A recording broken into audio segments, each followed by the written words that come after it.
That sounds good.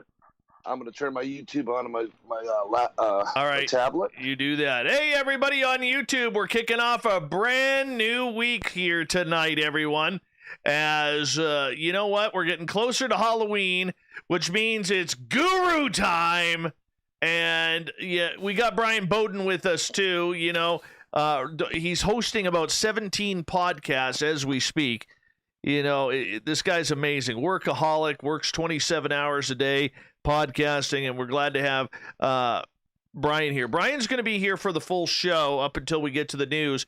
Guru is very, very deathly ill, and so he is going to last as long as he can, but we're going to try and get an hour out of him minimum, and if he feels any better as he gets going, he'll stick around. If not, we may have to cut him loose a little early because he is not doing well, my friends. So let's send him some healing powers if we could do that. Let's give a shout out to everybody in our chat room so far. Hey, Chris Mo, you're number one tonight, man. Gorgeous Renee, good to see you again. Oh, hey, Clam. Hey, Cat Chaser, thanks for coming on up. Fast Hemi, always a pleasure to see you here, my friend. Thank you. Scotty Eisner is here, everyone. The Scotty Eisner, the gorgeous and talented, parts unknown state of Florida. Steph Dickey is here. Who else we got? Hi, Bee's Nest. Thanks for coming on in. Nilbog Lort, otherwise known as the Troll Goblin. Lord Ward, appreciate you coming on in. Steam Train Mark, how you doing, buddy? Good to have you back. Please let us know how tomorrow is looking and whether or not we are alive. There she is, everyone. The stunning, the versatile Manitoba Becky. There she is. Brett Lewis is here, which means we can officially start the show. Thank you for coming on in, Brett. Millennium, good to have you back. Great Lakes Sasquatch, always a pleasure to have you here. Jack Clark, how you doing, buddy? Andrew Fricker, Commonwealth Andrew, good morning to you. Bigfoot Michigan Rob is here, everyone. The Bigfoot Michigan Rob, Scoreboard Lounge. Brittany, your legs are looking fantastic. Hey, Rob, I hope you're doing healthy. I did get your text message. I was just too busy this weekend, but we love you, buddy, and thank you for keeping me updated. Hi, gorgeous Jenny. Northern UFOs, good to see you. Barther L. and the Third Nipple Crew. What kind of prick do you think your chubby Indiana Jones guest has on him? That would be Bryan, and he's going to host a podcast on that. Yep. Ghost 66, how you doing, brother? Good to have you here. Fapster, how's Grandma Rose? Let us know. Cryptid 559, good to have you here. Boom, Bama. Hey, buddy. Pastor Keith, Reverend Keith, can I get an amen from you, my friend? Kyle Evans, good to have you here. Mike L., thanks for coming on in. Wayne Pierce, how you doing, man? Welcome to our chat room. Pharmacy, SJ, Opa, Greco, all a pleasure to have you here. And B, welcome to Spaced Out Radio's chat room for the first time. Glad to have you here. Mr. Apnea, I hope you are wide awake tonight. Justin Good Earth, it is a good earth. You're right. And guys, we're finally caught up. Holy cow, we're finally caught up. Where'd you guys go? Are you there? Oh, we're here. Oh, there you are. Yeah. We're here. Yeah, we're here. Yeah, Oh, good. We're here. We're Good. listening. We're listening to the roundup. Yes, the roundup. I'm all about that right there. All right. Well, you guys are good to go. I'm good to go. We got people still coming on in. The lovely and talented Stargazer has arrived. Her name is Darcy Lee. Welcome to our chat room for the first time. Pete Venkman, good to see you here. You know, Sandra's here, guys. We got to say her name 3 times. Hi, Sandra. Hi, Sandra. Hi, Sandra. Hey, Sandra. Hi, Sandra. What's going on, Sandra? Hi, Sandra. I feel like we're on the dating game. Oh, it's true. It's true. Pam C., good to have you here. Kilbasa Nova, thanks for coming on in. Let's see, who else do we got here? Burrito, every time I see you, I get hungry. Alan Moccasin, welcome to our show for the first time. Virgil, great to have you back. Xavier, thanks for coming on in. And we're caught up again. Gentlemen, we got about 1 minute here. I want to let everybody know that a great way to support this show is we have the Super Chat open. Give us a thumbs up if you don't mind, or a thumbs down.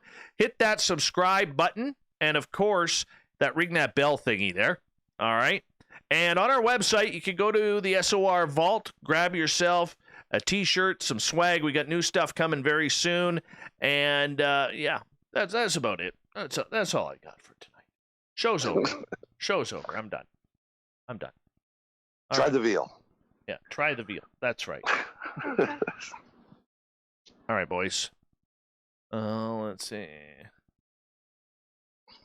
You seem like you peak on the microphone every once in a while. You kind of fade out. Who? Well, that's what I'm hearing. You. Well, that's your fault. That's your fault. That's probably is my fault. Probably is. My shitty connection. Might want to do a shitty connection podcast for that. Okay. That's a great idea. All right, boys. I'm going to silence you guys. We're on in 5 seconds here. Let's have a great show, everyone.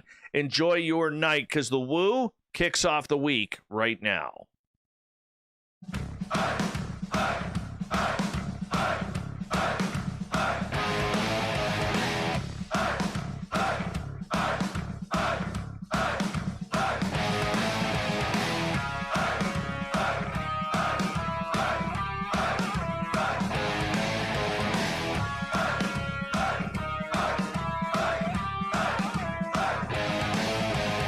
From the mountains of central British Columbia to you listening around the world, this, my friends, is Spaced Out Radio. I am your host, Dave Scott, sitting in the captain's chair of SOR headquarters. We welcome you to tonight's show on our terrestrial affiliates around North America and digitally on TalkStream Live and Revolution Radio. If you want to listen to our archives, we have them free for you by going to youtube.com/Spaced Out Radio. Do old Davey the favor. Hit that subscribe button. Our website is spacedoutradio.com, where we have a plethora of features for you, including rocking out to Bumblefoot and reading up on Captain Shirk's SOR Newswire. Follow us on Twitter at Spaced Out Radio and on Instagram at Spaced Out Radio Show. Tonight's show is brought to you by Chive Charities. Help make the world 10% happier by visiting Chive Charities today. You can find us on our website. It's guru time once again as the crypto guru Ronald Murphy is back to tell us some creepy stories heading into All Hallows Eve. Yes, the crypto guru is a studious one who collects the finest legends and lore to present them to you. And tonight we are also joined by the guru's podcast partner, Bryan Bowden, who literally has about 1,268 podcasts out there that he currently hosts. I think he's got about 17 of them running right now, but it's nice to see that he is able to squeeze one in for us as well. These two guys are some of the best researchers when it comes to the woo, so if it's the woo that you want, then we shall deliver you to the promised land. Then at the bottom of hour number 3, I will bring you the SOR Newswire, brought to you by Paranoia Magazine. Mr. Crypto Guru, usually you are here for the distance, but you might not be tonight because you are battling one heck of a flu, my friend. You know what? Yeah, this is the thing. I am so happy to be here. We had booked this appearance probably, I'm thinking, about a month and a half ago. Looking forward to it. At work last week, I think it was on Monday or Tuesday, had to get the mandatory flu shot. Felt fantastic. On Friday, I started to feel a little bit under the weather. On Saturday, I was unable to move. Sunday, I was completely out of commission. And then today, I got the COVID test because I had no idea what was going on. Came back negative, but it just appears that I have some sort of, I'm thinking reaction to this flu shot. Whatever the case may be, I will be on the mend, but I was at the ER very early today, so I am going to be here. I would not let you down. I would not let the people in the SOR. See, I'm out of it. SOR chat room down, or anybody else, any of the listeners. But I thought I would be here just for a little bit because it's not going to be Halloween unless I talk to you, Dave. Oh, very true, very true. And we're glad that you are, toughing one out. You're coming out of the penalty box in order to do this for our audience. And I'm anti-flu shot. I had one flu shot, man, in my entire life. And my cousin's a doctor, okay? And he actually vaccinates people when they go on far off vacations to another land far, far away, and he gives flu shots to everyone who wants one. And I could tell you this, man. I was talking to him about this a couple of years ago. And he goes, how come you haven't come in to see me for your flu shot? And I said to him, Darren, I have no intention to. And he's like, why? I said, because the one time I got a flu shot, this was back in 1999, I have never been more violently ill in about a 4-week span than I was in ever before. And I've never been that sick in my life ever since, knock on wood, and I hope I never am. But for me, I'm just not a flu shot guy. It reacts, apparently in 31% or 32%, he said, the flu shot just works very adversely to the immune system. Right. And I think that's obviously what I was facing. I thought I might have just had a common cold or something, but then, my eyes started to swell shut and I had this terrible sinus drainage thing going on. So whatever it was definitely an onslaught onto my immune system. And, they don't even know which flu is going to be out this year. So I might be vaccinated for one, but I catch the other one later, whatever the case may be. But I think I'm going to survive. Perfect. We kind of need you around here. Let's bring in Bryan Bowden here, the other guy who is with us tonight, because I can tell that, Bryan, you're hearing a podcast come out of this. If I talk to Ron on a daily basis, and I'm surprised he didn't listen to my "Don't Get the Flu Shot" podcast. Clearly, what I told him, you're out of your freaking mind to get the flu shot. Yeah, no, I'm with Dave on this. I got one back in the 90s, just when the Gulf War was starting, and I was delusional. I was sick for a week, and I was like, never again will I get that kind of crap in my body. No, and some people it works adversely, and others not a thing. They don't skip a beat. I'm jealous of those people. Jealous of those people. Yeah. Anyways. Yeah. But yeah, I mean, but it has given me a lot of time to write. So as many podcasts as Bryan is putting on, I like to try to have about as many books out as humanly possible. As you should. So I was right. I'm actually now because I've been through so much horrendous crap in 2020, which and I think that we all have. I think that the frequencies are off and everything. So I've decided to write my first self-help book entitled, appropriately enough, Harmonics of Humanity. So I am now venturing into that kind of realm, never leaving the cryptids behind, but I'm definitely taking a different approach to the way we look at one another, the way we look at healing, the way we look at, basically everything. And of course, Bryan is my cohort in this as well too. He's putting my book together, so I'm hoping that it will be out here within the next couple of weeks. I would love to, do a show on this down the line as well too. I think that we really do need to examine the way we look at, like I said, at health, the way we look at the way we treat the environment, everything, because it does impact us very, very much. For the most part, we just go by what people say. We take our medicine and on we go. But I think there is something to be said about, alternative ways of looking, of healing yourself. I really do. You had mentioned to me that you like to partake of some sort of, hot sauce, some sort of thing to clean up the system. That is, basically a part of nature, no pharmaceuticals involved in everything. And it works for you. And, I've been doing a lot of research in aromatherapy and a lot of research even into color therapy. And I think there's a lot to be said about allowing your body just to simply harmonize with the world around you and develop its own healing. I think that we have forgotten that as human beings. And I think a part of us has atrophied as well, too. I think that natural healing response that we have to things that are thrown at us is naturally de-evolving simply because we turn to medicine so quickly. Well, just do me one favor, because Guru, I will ban you from the show if all of a sudden the crypto guru becomes life coach guru. Because there's a term, honestly, there is a term right there, life coach. You ever notice, I've done some homework on about 30 or 40 of these life coaches just to kind of see if I could find a pattern, because that's the fancy thing the last couple of years is everybody calls himself a life coach. And it amazes me. You go on their social media, how much drama they have in their own lives. How can you teach someone else if you are filled with drama?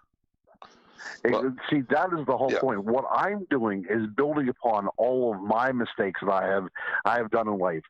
As basically learn from me. Now, I've been working as a counselor in some aspects for the majority of my adult life. And over the summer, I recently got my graduate certificate from Temple University in strength-based family work. So I am taking a bit of a clinical approach to this as well, too.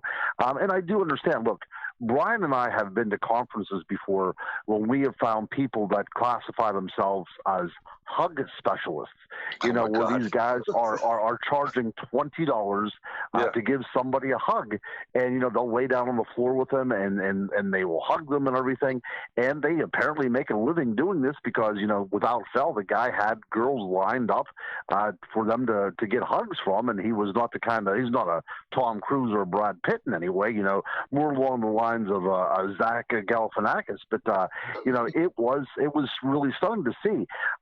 I think that, you can go onto the internet and print yourself up any kind of degree nowadays, but I do approach everything, even the world of the cryptozoological, from a very scholarly aspect. My foundation is always going to be based upon, some sort of academic approach, or, we all stand upon the shoulders of giants. So I'm looking into the past and seeing how, very respected people have done these kind of things. But I agree, whenever it comes to life coaches or relationship coaches that have been on their seventh marriage, I see that all the time. But I think that whenever the approach that I'm taking is going to be vastly different than that. Right. Something to add to that is, Ron and I have a lot of conversations off air. We talk about different research, different, parts of the paranormal and also the woo. And, a lot of I've discussed with him, I've been very heavily researching frequencies and different frequencies like the God frequency. And I was mentioning it with Ron, and Ron's, kind of caught some of that initially. And then we started talking more about it. When you talk about these different frequencies, you had Ron Moorhead on. And I think a lot of this has to do quantitatively with solving that woo problem, or I love the woo. And I think we can explain a lot of the woo that we get in paranormal if we actually are able to look within ourselves and figure out our frequencies and how we resonate when we go out into those fields. Absolutely. I think that's a lot of things that people are overlooking. I've said this before. People that have had experiences in the supernatural seem as if the supernatural is being drawn to them, that they are somehow emitting the certain frequency that everything just kind of lines up and materializes. I truly believe that. The more I look at people and the more that I study people, it seems that those people are the most open to this kind of thing are the ones that are getting the firsthand encounters and the experiences and the amazing things that Bryan has done regarding UFOs. I really think that is something to be said, and we often overlook that. Whenever we approach the paranormal, it's really a two-way street. Not only are we, out there looking for things, but we're also putting out there our own intentions. And I think that really does form the basis for, communication and encounters. I truly do. Guys, everybody loves the woo at this time of year, and Guru, because we may be on shortened time with you, I kind of want to get right into it here. It's Halloween, and people like to get scared at this time of year. They start telling their ghost stories and their personal encounters with, a friend of a friend of a friend who used a Ouija board, in 1983, and something bad happened. There was a knock at the door or something. We see that all the time, but there are some creepy stories out there. What do you think's creepier, dealing with the cryptids or dealing with, these paranormal hauntings and these legends around things like Ouija boards or seances? Well, see, I think it's from your very own perspective, and it's very subjective as well, too. It varies from person to person. I always have been creeped out by cryptid encounters until I've become more enmeshed in ghosts. I've been lucky that I've been doing a lot of work at a place here in Pennsylvania called Hillview Manor. It's one of the most active places I've ever, well, it is actually the most active place I've ever investigated, and it's considered the most active haunted place in Pennsylvania. It's not an exceptionally old structure. It was built in the 1920s as a poorhouse, and then eventually became a home for the elderly. And it closed relatively recently, within the past couple decades. But there's a lot of history there, and there are a lot of hauntings as well, too. I will give you a couple of very, very quick things that has happened there, and I think that you'll be, quite surprised. I mean, I find some of the stuff inexplicable, but so I was there one time with my daughter Willow. I was giving a talk on ghosts, and one of the theories is that if you want to experience a ghost, it's a good thing to have an adolescent child with you, especially a girl. So, I never let my audience down, so I actually provided an adolescent girl in the form of my daughter Willow, and we went to Hillview Manor to do an investigation. It was being filmed by the Spirit Realm Network. So if anybody wants to go and look this up, it's thespiritrealm.net. It was actually recorded. So if anybody wants to look at this, I will give you my story, then you can go back and look at it and see how it played out. But as I pull up in my vehicle with my daughter, I get out, and a gentleman comes up to me and says, "Are you Ron Murphy?" And I said, "Yes, I am." And he said, "Well, we're glad you're here because our spirit box has been saying your name all day." Now, see, this is starting to get a little bit freaky now, because I am just simply there to do one of my little, dog and pony shows. I'm sitting there going to give you a talk on ghosts. I'm going to be accompanying you guys as we go through this haunted former, hospital and everything. But I had no idea that these kind of things happen, especially in regards to me, because I've never had this happen before. And then people start coming up to me because they were downloading these kind of spirit boxes onto their phone, different types of things, whether it's static or it's picking up other radio stations. But it was continually bringing up my name, which is extremely, extremely odd. Ron's not a very common name anymore. And some of the apps were even printing it up on the phone as well, too. So it wasn't just you listening. It was also, it was also appearing as my name. Now, what also happens very strange in this is that my mother and my grandmother, who had both passed, who I was very close to, their name was both Helen, and that is starting to appear on the spirit box as well, too, in relation to my name. So already there's something very, very strange going on. So we go into this area called the chapel that, once served as the chapel for the hospital, for the nursing facility. And we were in there just to do a ghost investigation. That was it. And we were told that one of the former residents really liked Johnny Cash. And, the person that was leading the investigation said, who here likes Johnny Cash? And, you hear the static and, you hear somebody's name come up, and I forget the name now looking back on it. But they said, what is your favorite Johnny Cash song? And through the spirit box, again, it's picking up radio stations and such. Ring of Fire comes up. I mean, just those words, just those three words, Ring of Fire comes up. It's Johnny Cash's voice. Somehow the spirit box was able to locate that and then throw that out into the reality of the room. Now things start becoming a little bit more interesting, because the leader, the host of this evening, was sitting up on this dais. He was sitting up away from everybody. And then the spirit box was starting to say that they didn't want him up there anymore, that they wanted me to come up and sit up there. Now, again, this had never happened to me, this kind of communication going on. So I went up there and sat, and then it asked for my daughter to come up there and sit. It actually said Willow. And again, this has never happened before. She comes up and sits there. at this point, there's a lot of electricity in the room. They have different types of EMF meters up there and different types of other kind of electromagnetic readers, and everything is going full tilt at this time. It was really, really kind of amazing to see. And then through the spirit box comes the sound of a child that says, "Daddy, Daddy, Daddy."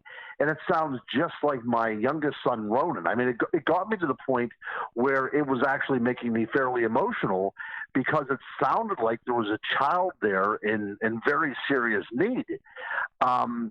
As the evening progressed, and I'm not talking about like hours as this progressed, but I'm talking about over the course of about a half an hour or 45 minutes, which is extremely, extremely swift. It starts asking if we could open the door in the room. And I didn't even know there was a door in the room. Here it was covered up. And I eventually was able to uncover it because there was a plastic tarp over it, basically so nobody would break into the room whenever there was nobody there. So I uncovered the plastic tarp, and the voice asked me to open up the door. And then I opened up the door, and then the voice on the spirit box said that it was afraid. Again, never encountered anything like this. And it asked if Willow, my daughter, would go out with it. Okay. So hold on. The woo box. Yeah. The ghost on the woo box is trying to hit your daughter up for a date. Nope, you there, Dave? You're breaking up on me. Sorry. Buddy. I can't. Okay, there you are. That's sorry. The woo box is hitting up your daughter for a date. Well, that's what it sounded like. But I think that it was asking, I think that it was saying that it was afraid because it didn't want to go out the door by itself. See, I think that we may have been dealing with the spirit of a child that simply was a little bit, didn't know exactly what was going on. There was another person who was young in the room, and it simply did not want an adult to accompany it.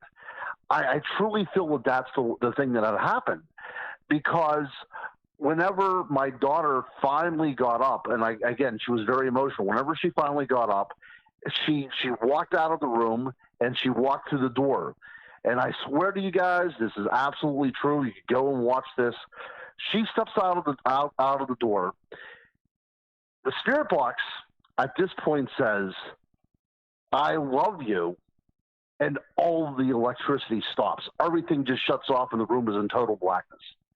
I feel, in my heart of hearts, again, no scientific proof or anything like this, but I feel that night that there was a child, and for whatever reason was caught here on this dimension, and it was just seeking somebody that would understand its plight to pass it on. That it was just a naturally afraid type of feeling that, for whatever reason it was bound there, and for whatever reason it was afraid to leave. And, it was waiting for somebody to come to pass it on. I truly feel that that's what happened. To me, instinctually, that's what I feel that happened. And I was covered in emotions. I was weeping openly because it felt as if whatever was in that room now was gone. And it was not a forbidding type of presence. It was a very, almost a sad type of presence. And after that, that particular incident, nobody else was getting any kind of communications. Nothing else was going on. Now, that's not to say that all the spirits have crossed over, but I'm saying that in particular instance, I truly feel that that's what happened. Well, we only got about 10 seconds left, so Bryan, I'm going to get you to hold on here, and I promise we will get to Bryan Bowden here on Spaced Out Radio as well. But when the crypto guru gets going, it's very hard to stop him. And we're going to continue on with some Hallowoo tonight on Spaced Out Radio with the Crypto Guru and Bryan Bowden. Here we go. Right into the first break. Spaced Out Radio continues right after this.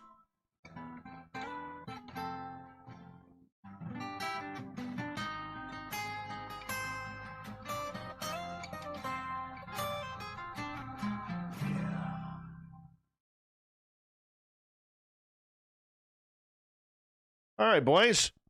Yep. All right. There Yeah. was somebody asking if we're a couple, Ron. Oh, that's I heard that. That's Barther and the Third Nipple Crew.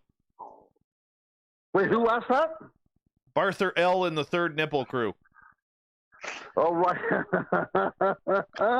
They finish each other's sentences. Yeah, that's what they said. Yes. Well, we've been together for long enough now. It probably does start feeling like that. So, yeah. You know, you just you gel on so many levels that it's like any friendship I've ever had. We can finish each other's sentences. We know each other well enough to do that. You know. That's right. Yeah. It's kind of cool when that happens when you gel with somebody. And you work on the same plan. It is.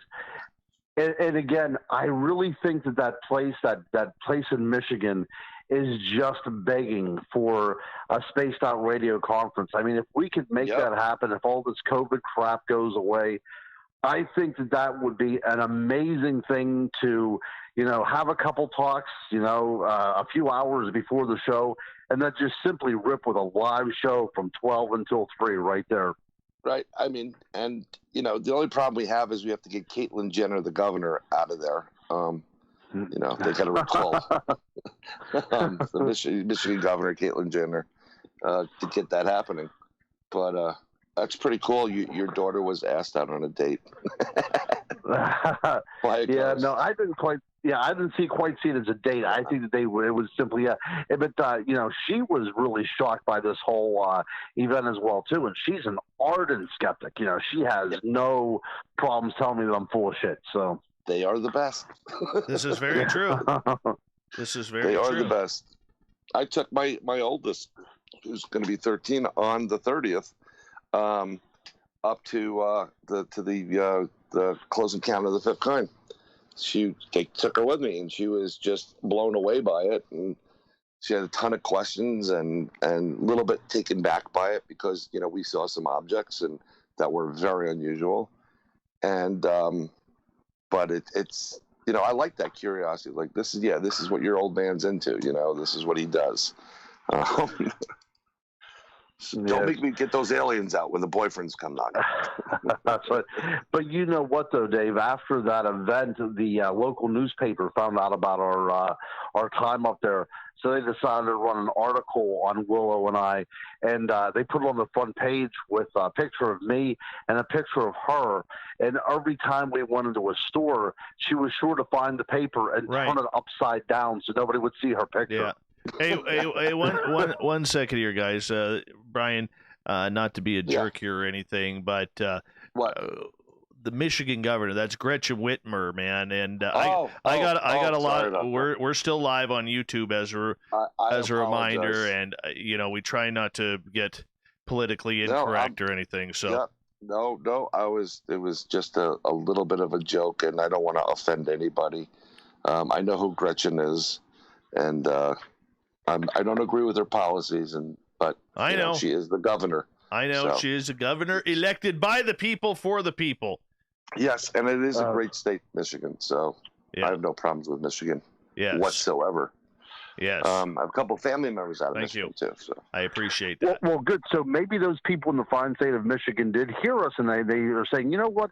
I think it would be great next summer to put on an SOR conference up here at our bar, and we would pack that place up. I promise you. Bigfoot Michigan Rob needs to bring us all out there, man. He needs to bring us all out there, and we got a party there, and I'm looking forward to that. We'll all head down to Scoreboard Lounge, and we'll have a big. That's what I'm talking about. A woo weekend. A woo weekend.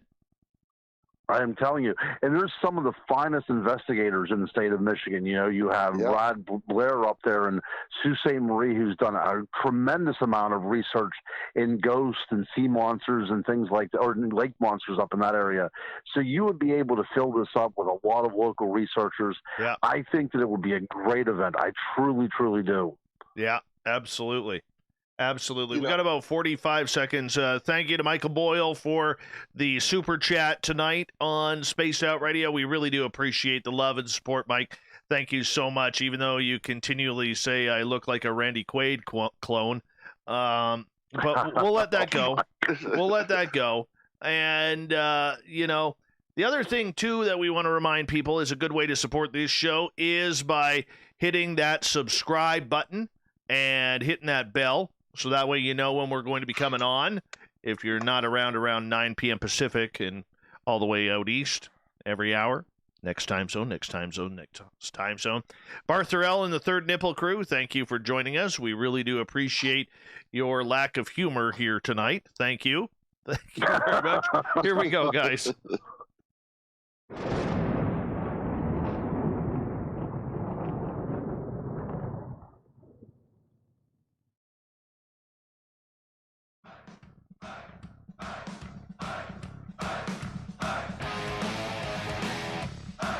Second half hour of Spaced Out Radio is underway tonight. I am your host, Dave Scott, sitting in the...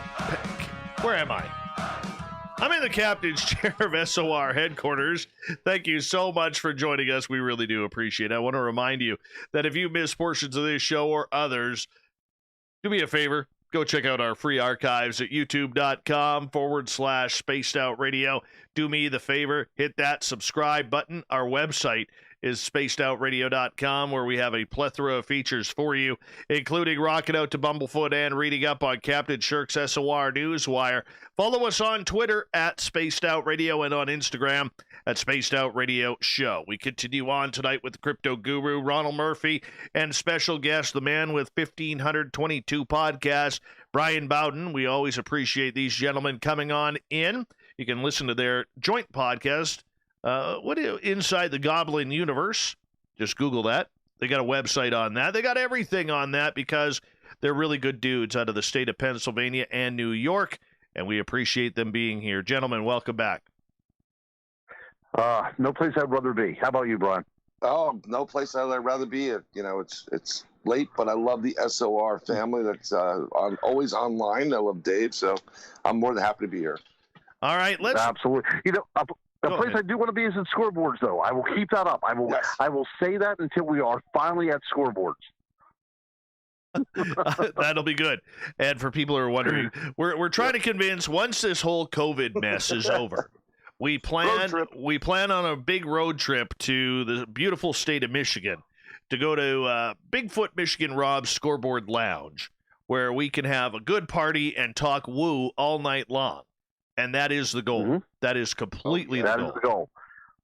That is the goal. That's exactly right. Live show from there, too. That'd be great. A live show.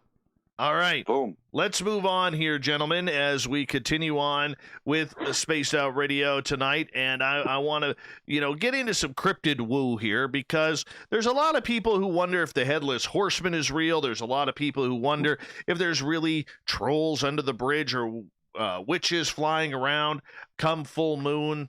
Because I swear one time I saw my former mother-in-law treading lightly on her air-conditioned car. All right?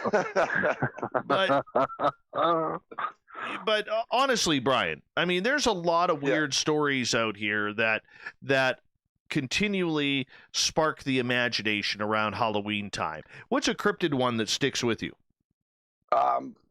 There's a great story. I'm really close to Sleepy Hollow. So the legend of Sleepy Hollow and the Headless Horseman. I've been in that cemetery many, many times. There's the bridge. If you go into the cemetery in Sleepy Hollow and you take the tour, and I highly recommend you take the tour because the owner will get a little upset. But if you take the tour, they do offer a night tour around Halloween. And there is a rumor that when you go to the tour, when you stand on this bridge that goes over this creek, there is some chatter underneath the bridge. And there's also some knocking. And everybody to this day is stated that there is a troll that lives underneath that bridge. And if you don't acknowledge a troll, if you don't knock back, so he'll give you 3 knocks. You got to do 3 knocks, knock, knock, knock. Bad things will happen to you when you leave the cemetery and the tour and you go on your way. And there have been a couple of people that have actually didn't heed the message. They've been to that cemetery, they mocked it, they laughed it off, and wouldn't you know it, they hit a couple people hit deers on the way home. Things magically fell in the roadway, non-alcohol related. So that's one story that usually creeps up around this time of year. And Yeah. Yeah. I want to go investigate I think that as soon. Yeah, to just piggyback on what Bryan said, Washington Irving, the author of The Legend of Sleepy Hollow, he didn't write in a vacuum. Like, he actually was part of that area. He knew a lot of the local legends and everything. And even before he wrote The Legend of Sleepy Hollow, if you look at Rip Van Winkle, there are tales, of experiencing ghosts in the Hudson Valley region. And if you would go to Sleepy Hollow to this very day, you go to the graveyard, and some of the people who are in the book, The Legend of Sleepy Hollow, are actually buried in that cemetery. So, the lead female, Katrina Van Tassel, she actually, you can go see her grave. You can see the grave, or you can see the old church there. That's the second oldest church, actually, I believe, in New York. It's not in America. It might be the second oldest church in America, but it's definitely a very, very old church. So whenever he wrote The Legend of Sleepy Hollow, he had very particular people in mind. He also had a geographical place, a setting for his story, and he used some of the local folklore and legend that surrounded that area to bring his story to life. So when we talk about that, we're not so much talking about a fantastical story made up in an author's mind. We're talking about something that actually had true currency to people at the time, and that's what I find so fascinating. And if anybody wants to read, Washington Irving, he's a very good writer. He's not like that kind of very stoic and stay type of writer that you would find for that particular time period. His books actually move along quite quickly, and they have a very modern feel to them. So, I mean, on this Halloween, if you want to read The Legend of Sleepy Hollow, it'll probably only take you about 45 minutes, and it's a really, really cool story, and it has settings and characters all related to that particular town. Something of interest about that. My brother lived in Irvington at one point, which is just shy of the Sleepy Hollow area there. And there's an aqueduct, and it's a long roadway that goes all the way up to Putnam County, which is pretty far up. And along the aqueduct, they have a lot of these stone chambers that pockmark up into New England. And some people have said, oh, they're root cellars. We've investigated those stone chambers. In some of them, they have runic writing on the back wall, but you need to have a UV light or an ultraviolet light or an infrared to actually see it, to make it come out. Otherwise, it looks like nothing's on there but moss. But something of interest, my brother was a runner. He jogs a lot. And he swears up and down. And I used to make fun of him. But he was running along the aqueduct, and he got into the Sleepy Hollow area. And I think this was Halloween. And as he's running up there, he says, and he swears on a stack of Bibles, he saw the headless horseman riding on a horse. No He way. saw something riding on a horse. I said, you got to be kidding me. He goes, I kid you not. And he's one of those straight-laced kind of guys. He doesn't believe in any of this hokey-pokey stuff, that we talk about, which turns out to be real.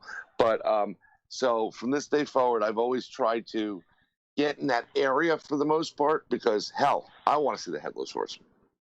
I want to see that head without a head.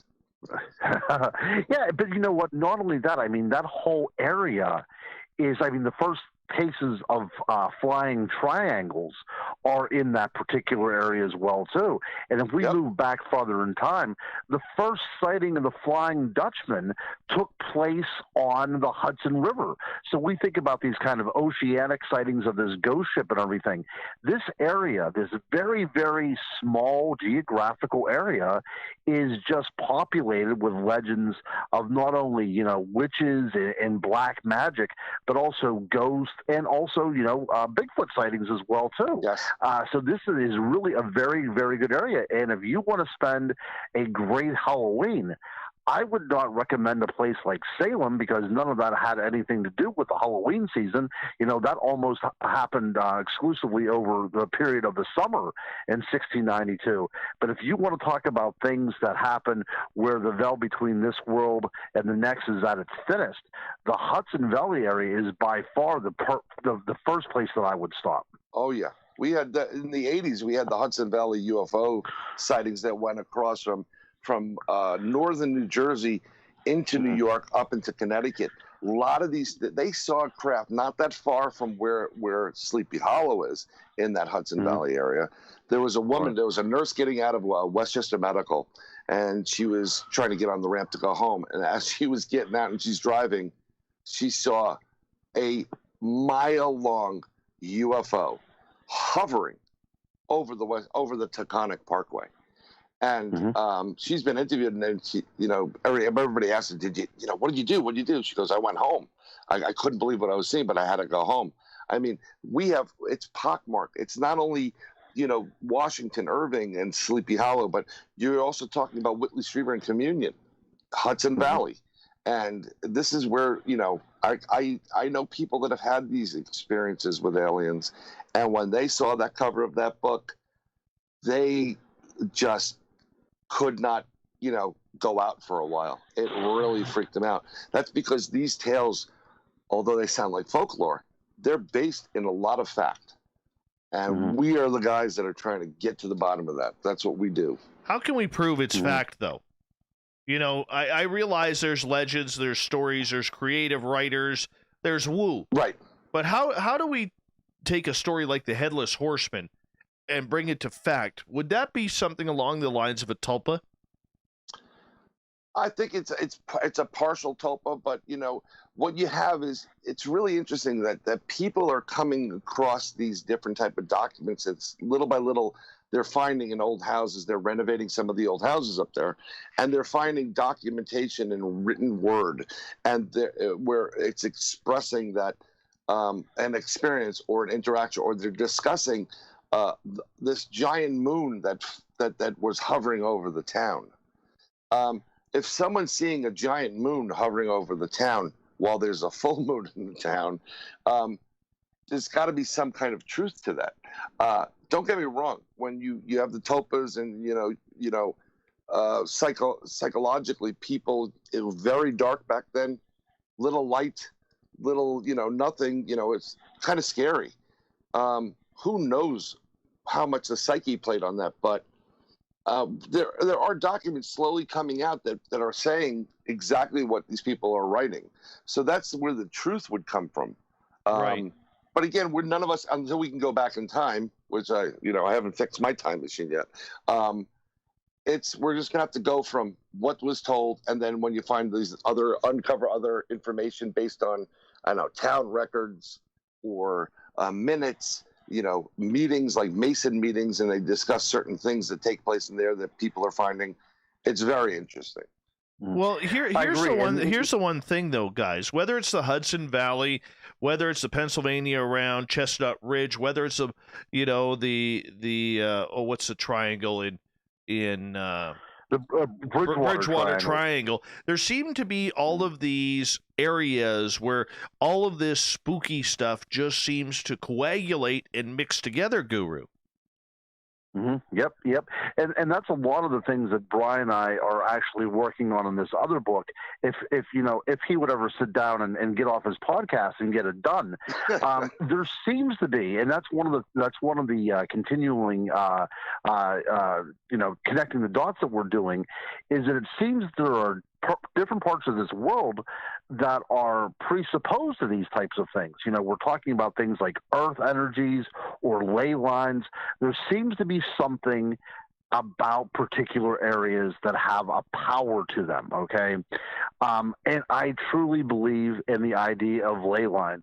If you look at them, especially in the United Kingdom, where they were, played a very powerful role in early cultural development, you can see where there were pagan sites, and on top of those pagan sites, there were, Catholic churches built because there was some sort of energy present in there. I have no other way to describe it. I mean, as much as I've been investigating this from an academic point of view, as well as a paranormal investigator's perspective, something about this area seems to bring out these types of phenomenon.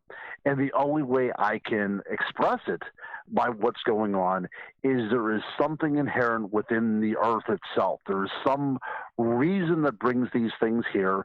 And not only is it able to bring certain type of phenomenon there, it is also able to elicit a response in whoever is there as well too. So it works on two very, very different levels. It works at a paranormal level. You know, I don't like to use the word portal because it seems like kind of like a woo type of word, but for lack of a better word, that's what seems to be happening, some sort of, you know, window into another dimension. But that being said, it also seems to set up a person to be able to see these types of things as well too. It's interesting that over in England, people have done sleep studies in particular chambers and cairns, these Neolithic sites where people would go in and sleep the night, and then they would write down the kind of visions they would see. I think that is asking to be done in these stone chambers throughout the Hudson Valley area as well, too. I think there is something that can interact with the human psyche and the human imagination, and whether these things are manifested in a very tangible level, if somebody is actually seeing something called the Headless Horseman, or if they are, their mind is predisposed to seeing something like that, something is triggering that within them as well too. So it's a very complicated way to look at this kind of stuff. And it's also very interesting, whenever we talk about fact and we talk about what kind of proof there is, again, I go back to the idea that this is all very subjective. Somebody could be there next to somebody else and one person sees it, but the other person doesn't. It seems to be affecting the very electricity of that person, for whatever reason. But I truly believe that throughout the entire world, there are these centers of power. There's some sort of earth grid. There's something going on that allows not only for the manifestation of paranormal phenomenon, but also the ability for a person to witness this stuff as well too, to actually make it part of who they are. So, something of interest, when we did an investigation, Ron wasn't part of it, but we did one on a stone chamber, a little bit north of Sleepy Hollow. And in the stone chamber, we started, I was using a FLIR camera. It's online under Bronxville Paranormal. And I like to use Tibetan singing bowls, and I use an app that has multiple different tones on it, which is different frequencies. And I started to play around with it, and it started ramping up. And what seems to be happening in this video, and I mentioned, I think we've started to open up a portal, because this purple like haze comes around, and it's almost like a circle, and it starts to develop. And I think if we stayed in there a bit longer, we really would have gotten a nice bit of evidence on it. It was amazing. Yes. Right. And I've told you the story. Bryan and I have actually investigated this site together, as a matter of fact, about a year ago, whenever we were out almost a year ago to the day, as a matter of fact, where I had a particular sighting or a particular encounter, let's put it that way, because I didn't see anything visually with my eyes, but I knew inherently, instinctually, that there was something there. But again, that kind of thing, whenever he sees this particular fog, what I saw was something that looked like static electricity forming in the air around me, as if something was indeed opening. Kind of like whenever you pull the cover off of your bed at night and you see that kind of electricity. Yep. It appeared that was what was going on in the environment, that there was something being pulled, literally being changed within the environment itself. And is that indeed what we're seeing? I mean, have people been seeing this stuff throughout all time, and we just didn't know what it was? But is that the idea of a portal indeed opening? Is that what we're witnessing? And something getting into the wooer end of it, when you're talking about a cryptid like Sasquatch, there's been a lot more reports lately that when there's a correlation between Sasquatch and light anomalies. Lightning, absolutely. Light affects UFOs. Just imagine being back in the 1700s or 1600s in North America, and you just see this bluish like lightning just appear in near that stone chamber, because what's happening is something or someone may be using it as a portal and coming in and out. I mean, that is just mystical. And in certain instances, we can go into those woods and stay there, put a camera on it, and you will catch that. It's absolutely, it's very strange that it's only in select areas, but the Hudson Valley is just teeming with different activity. Right. And then to say about, you said about the idea of like these colors and things like that associated with it. It's very interesting to point out that, whenever we talk about Bigfoot, or when we look to the archives of Bigfoot encounters throughout time, in the area of Kentucky, back, I believe it was either the late 1700s or early 1800s. There was talk about people seeing what they would call the blue man. And it's interesting, a bipedal hair-covered creature that they call the blue man. And, I'm wondering from an investigator's point of view, was it so called simply because of the colors that were being emitting whenever it was being seen? The same way in Ben McDewey in the Scottish Highlands, you have the gray man up there, which is a Bigfoot-like character that seems to emanate from this kind of grayish fog. So again, we have the idea of, and also to promote my new book as well too, the idea of harmonics and frequencies. It needs to be pointed out that all colors have frequencies as well too. All colors vibrate at a very different wavelength and a very different frequency. And again, is it frequencies colliding? Let me put it this way: is your frequency the key that opens up the frequency into those worlds? We think of ourselves as experiencers, but is it possible that we are the people that are opening the doorways just because the frequencies that we're putting out there allows that to happen? That kind of certain type of alchemy that allows these types of frequencies to join each other, that it flips a switch and opens up a doorway, for lack of a better word. Makes a lot of sense. Gentlemen, we only have 2 minutes before we need to go to break. At the top of the hour, the crypto guru, Ronald Murphy, and the man with 1 million podcasts, Bryan Bowden, are our guests tonight on Spaced Out Radio. As we prepare to go to break here, when I hear a lot of this story about all of these different energies and portals that are going around, and they seem to be everywhere. It could be on someone's, 10-acre farm. It could be in a 2,000-acre park, could be anywhere. And it just seems like, when the energy gets going, nothing will stop anything from getting in there.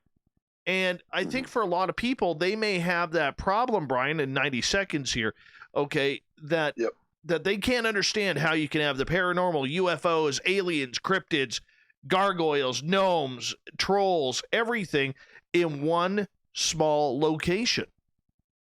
Well, I mean, look at us as when we ventured over to North America, or any type of, we had a settlement, we always usually settled in the same location. So even though you may not be part of the group itself, you see people there, and there's more safety and security in numbers. So this is the concept. These beings, entities, and creatures may be working off each other, or they know that they go over there, let's go over there and see what we can get from it. And that's why they kind of converge into the same location, or for a while, for the most part. It's tough to understand because we have these events taking place and they come out of the blue. Like the guy that's flying from the Bahamas back to Florida, normally an hour trip, he sees a purple fog, he's going through it, he's there in 10 minutes. There's no way it could happen. These things just happen naturally. We're unaware of it, but quantitatively, we could probably explain it, but we're in the infancy of that alone. Somebody mentioned something up there about CERN. Let me tell you something. The first CERN was in the U.S.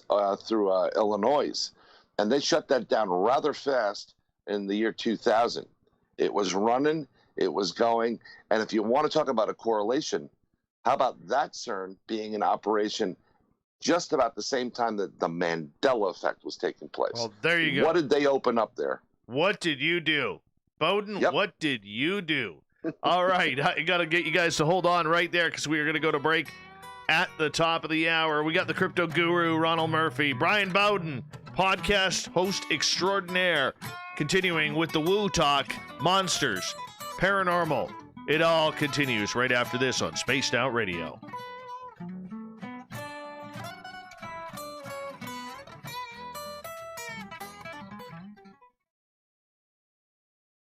How you feeling, Guru?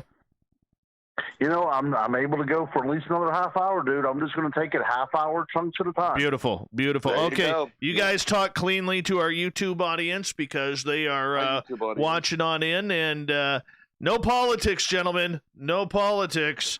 Because this is political for I'm gonna drop an elbow on you, Bowden. I'm gonna drop a friggin' elbow. Just a joke. You know what? I think you know what? Suplex you, man. I'm gonna go Iron Sheik on your ass next time I see you. Iran, number one. I have to go Ivan Putski. I'll be right back, guys. But that was. Look, I don't want anybody to get offended. It's a joke. We'll move on from there, and we'll go on from that. Let it go and just make it happen, man. Yeah. I just mentioned it. Someone was in the chat. I'm watching the chat as it's going by as fast as possible. And I was looking at the CERN stuff, and that definitely deals with what we do, Yeah,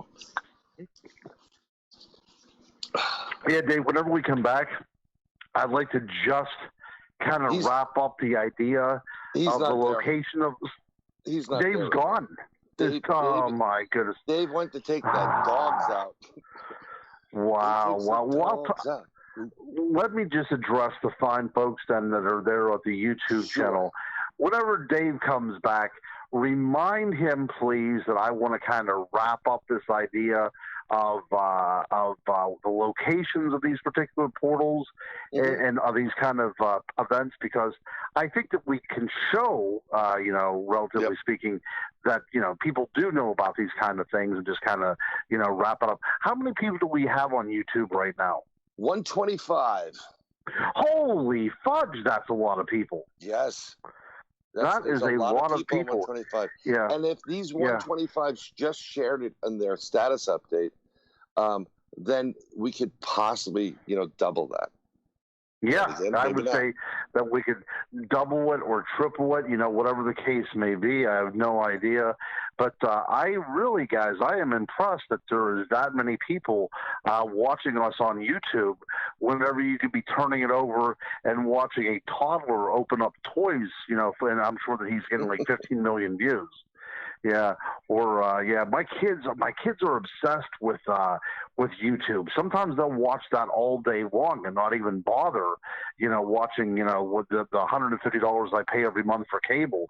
But the YouTube is the thing to be on. The record is 209. We just got that from Stu. Thank you, Stu. Stu, dude, we got to get up over 209 people, guys. I don't know. Maybe the Japanese contingency can come in and start counting. That's right. Live chat. Yeah. Or maybe you could piss off more people with your conservative political talk, Brian. No. I am not going to say another F word. Nope. What?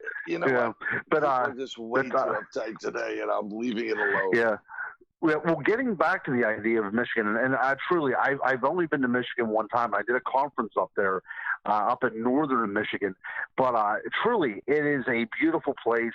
I've been kind of hankering to get back up there again.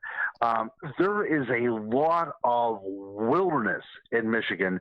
And not only that, but you also have this kind of, there's a lot of tells of lake monsters up there as well, too. Lake monsters, yeah. You get the intersection of two. You get the intersection of Michigan and Lake Superior up there as well too. And I think my book that I wrote on aquatic monsters of the Great Lakes, just to give a quick plug out there, who Brian did an amazing cover on, one of the best covers of paranormal books out there. That we could do a show up there where we could talk about not only ghosts and lake monsters, but also Bigfoot. And, if you really want to get into things, the first sighting of what we call the Dogman took place up in the great northern woods of Michigan. So I 100%. Think that this would be a great thing. Now, I'm not in front of my television set or my computer thing here, but is the scoreboard people still on out there? Yes, they're still on. And you know what? I'm thinking we need to rent submarines to look for those underwater pyramids. The Aztec pyramids are supposed to be there. Absolutely. Yeah, that's right. That's right. Yeah, for those people on there that did not know that, there's a place in Lake Michigan that is actually referred to as Stonehenge, as a submerged Stonehenge, because whenever the water levels were much lower, it seemed as if an indigenous population built a Stonehenge up there. That was incredible when I saw those images, the underwater sonar. That was great. These are the crazy things that validate, you know, the portal theories, the placement theories, and why Michigan attracts a ton of the Great Lakes alone attract a ton of objects not of this earth. All right, guys, we got 45 seconds. 45 seconds. Sure. Okay. Remember, we're going to wrap up. That's what you said, Ron. You wanted to wrap up. Yeah, Dave. Yeah, I wanted to wrap up real quick, Dave, just about the idea of the portals and things like that, because I want to point out a couple things. It will be very, very brief, but I think it will be a deserved conclusion to this. Sounds good. Sounds good. All right, gentlemen. Thank you to Michael for claiming that I look like Randy Quaid in the $2 super chat. Really appreciate that. It is a great way to support this show, along with hitting that subscribe button, that thumbs up or down, whatever you feel we deserve. And thank you so much for doing a little shopping at the SOR Vault on our website. Here we go with hour 2, everyone.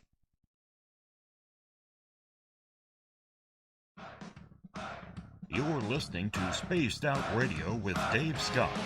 Follow Dave on Twitter at Spaced Out Radio and on Facebook, Spaced Out Radio Show.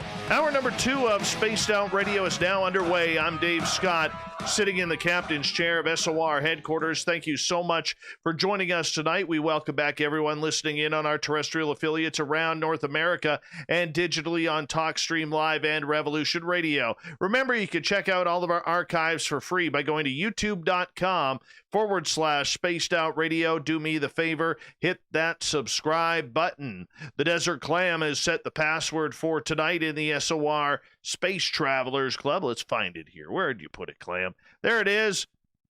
Namora Vagant.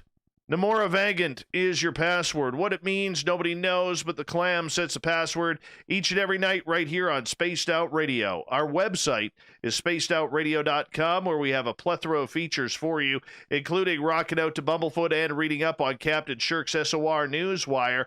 Follow us on Twitter at Spaced Out Radio and on Instagram at Spaced Out Radio Show. Tonight we are talking with the crypto guru, Ronald Murphy, as we are talking haunted stories. We also got Bryan Bowden with us, who is the man with 1,000 podcasts. He is chiming on in as well. We're talking hauntings.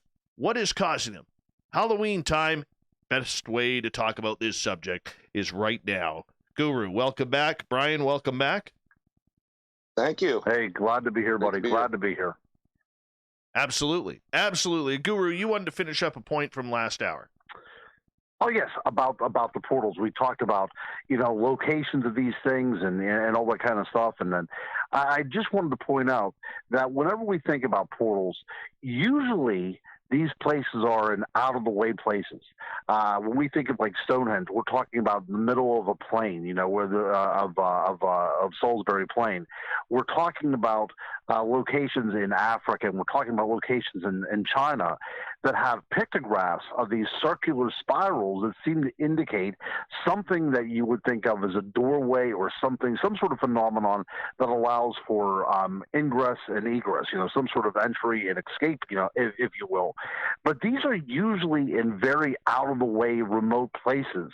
And whenever you see these pictographs, it's almost as if it's stating these are areas set apart from normal civilization. This is beyond where you should be. Same way with Stonehenge. That was a place where people probably attended maybe a couple times a year nobody lived there year round. This was a place where you would visit, and there was probably a lot of energy associated with it and a lot of dread associated with it as well, too. And I think that whenever you look at these pictographs, and you're more than welcome to look it up, these kind of pictographs that we see in deserts in North America, or we see in deserts in Africa, or in very remote places in China, all from right around the same period of time. These very different cultures are producing these kind of spiraling pictographs. But I will point out as well too that there were places in the United States that were known to have these pictographs as well too, and the government, oddly enough, chose to flood some of these places over as part of the Army Corps of Engineering. So there are some places that you would be considered sacred sites to Native American cultures that the government came in and, completely made off limits by covering them up with water. That's an extremely true story. And then one more thing that Bryan was talking about with the notion of the CERN and the idea of the Mandela effect and everything like that, or even the Manhattan Project, all these kind of things. I told the story a few years ago on this show that there was a gentleman that was very interested in Tesla, and he designed a Tesla coil in his own home. Anybody that has the intelligence and wherewithal could do such a thing, but he made one in his room, one in his house, up in his attic, and he happened to fire it up one time, and he went back down after he had done it. I'm sure very filled with himself, and he then heard footsteps up in the attic as if something was walking around there, and his question was, whenever he turned this thing on, did he open up a doorway? Did this kind of energy open up a doorway into another world and allow something in? Now, what is exceedingly strange about this is the next day he gets a knock at the door. A purported government agency came in and took his little Tesla coil away from him. So, again, I think that, and I'm not a big conspiracy theorist, but I think that the government does know a lot. I think governments all over the world know about these kind of things. And, we want to keep governments for, reasons that are probably very right, want to keep this kind of stuff out of everybody's hands because we really don't know what we're dealing with here. No, very true. Very true. And these portals, Bryan, that seem to be popping up where people see everything from Bigfoot to strange creatures coming through, are they becoming more prevalent, or have they always been there and now we're starting to see, and pay more attention to what is really going on? Well, I think they've always been there. But the problem we have now is we're playing with a lot more technology. And when you start playing with Wi-Fi signals and wireless signals, everybody's talking about 5G, what you're doing is you're actually adding a lot more energy and vibration to the atmosphere, and that's circumventing the globe. And these may be triggering a little bit more of these portals or juicing them up. A lot of David Palladi's stuff where people just disappear. I've heard these stories 1,000 times. They're incredible.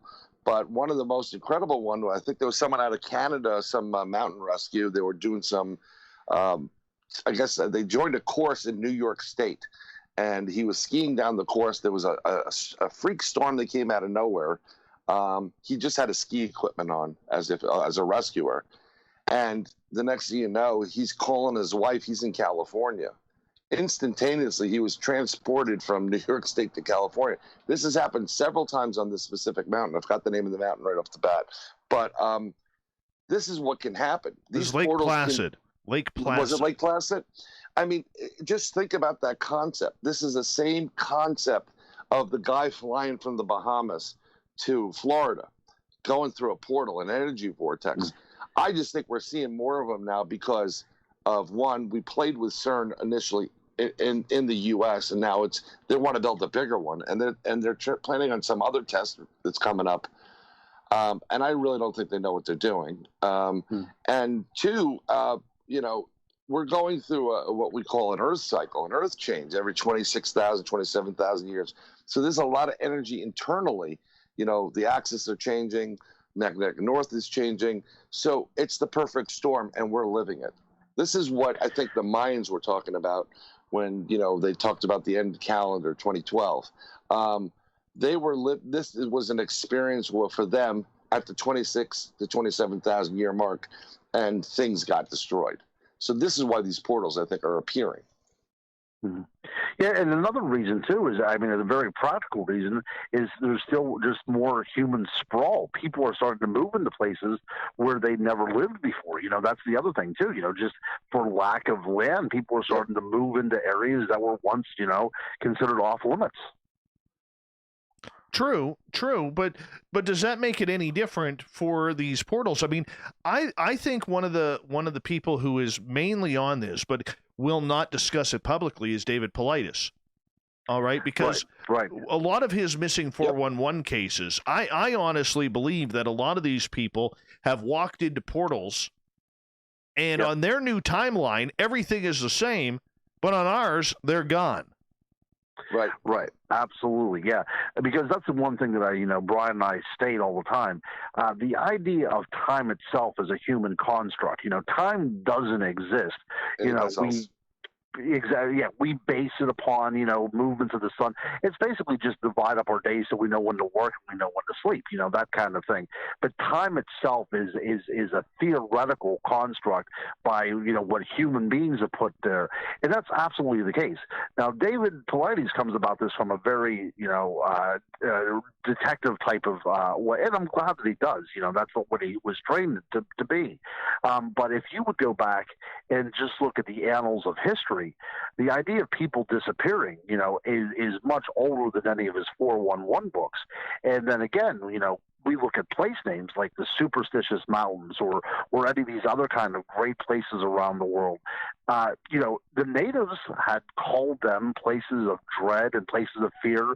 And it's odd that whenever we talk about Bigfoot and we talk about UFOs, they all seem to be in relation to these kind of places. Even the Skinwalker Ranch. Isn't it odd that the Skinwalker Ranch is named after, a Navajo belief of a shape-shifting type of creature? I think that's what we really have to look at, that these places have always been there, but now, from different perspectives, we're calling them different things, but the instances have never changed. It's always been a place where people disappear and very strange things happen. Definitely. The guru, crypto guru Ronald Murphy, and Bryan Bowden here on Spaced Out Radio. Gentlemen, there's a lot of monsters out there that seem to chase people, and those stories ever come out. Do we ever hear, because you guys are in kind of that Lichen Loop area there on the East Coast, mainly in Pennsylvania, Ohio, and West Virginia, but there's Dogman sightings right through the East Coast there. Do we ever get any reports, Ron, of Dogman chasing people? Well, the reports that I've gotten is that whenever they are seen, they're coming to you. I even had a report from somebody that works in the Game Commission about being in a very, very remote area, and whatever this creature was, some sort of bipedal canid type of creature, was actually following him in the wood line. Now, I'm not chasing him, but observing him. Now, getting back to the whole idea of missing 411, look, I think if one of these things chases you, it's not going to let up until it gets you. And I think, the idea of missing persons can also be applied to somebody had an encounter with a Dogman and they simply were never seen or heard from again. I think that's another thing that we have to take into consideration as well. Yeah. I mean, the latest report I got, there was a couple of gentlemen actually out of Texas, and they got a print. There was a couple of prints, but one solid print in like a mud puddle, and it measured 16 inches long. And the claws on this thing are like nothing I've ever seen before other than a Dogman claw. When the way these creatures work, and it's very odd because I've had my own one-on-one with these things, and it was wasn't aggressive. It was just sitting there, and which was odd because I heard report after report of these things being very aggressive towards humans coming into the woods or coming into their territory. But they're extremely intelligent kind of creature. They not only the intelligent, they like to mess with people. So if you have them in your area. We have one lady upstate New York. She has a store. She does fishing equipment, and she has a front bell on the front end of her house, and in the back in her driveway is the store. And 3 o'clock in the morning, both doorbells were going back and forth, bing, bing, bing, bing. So she was a little freaked out. They also found a handprint, not a Sasquatch, but it was more Dogman-esque. You could see where there was more nail on her glass. It was upside down, and I was the one that pointed out that he was on your roof. These things can be very aggressive if they want to. Usually the ones that are aggressive are the ones going like the young Turks. There's also reports of the older ones that usually silver in color or look a little bit older. They keep these ones in check. Plenty of reports of a pair of dogmen going after something, and then they get called in by an elder or something on a ridge, and they stop what they're doing and they retreat and go to the elder. So it's one of the scarier cryptids that do exist, and I never wanted to believe it did. That's right. And the other thing you have to point out as well, too, not only ringing doorbells, which I've heard before, or scratching at windows, this kind of stuff that if you're listening to this alone at night, you're going to check to make sure your door's locked, or you might turn on a light because this stuff is very scary. But, there have been reports out of places like Maine where these things have actually been heard, like communicating, like calling you out. These are the other things that are very scary as well, too, because it doesn't seem like we're talking about something that is typical and animal.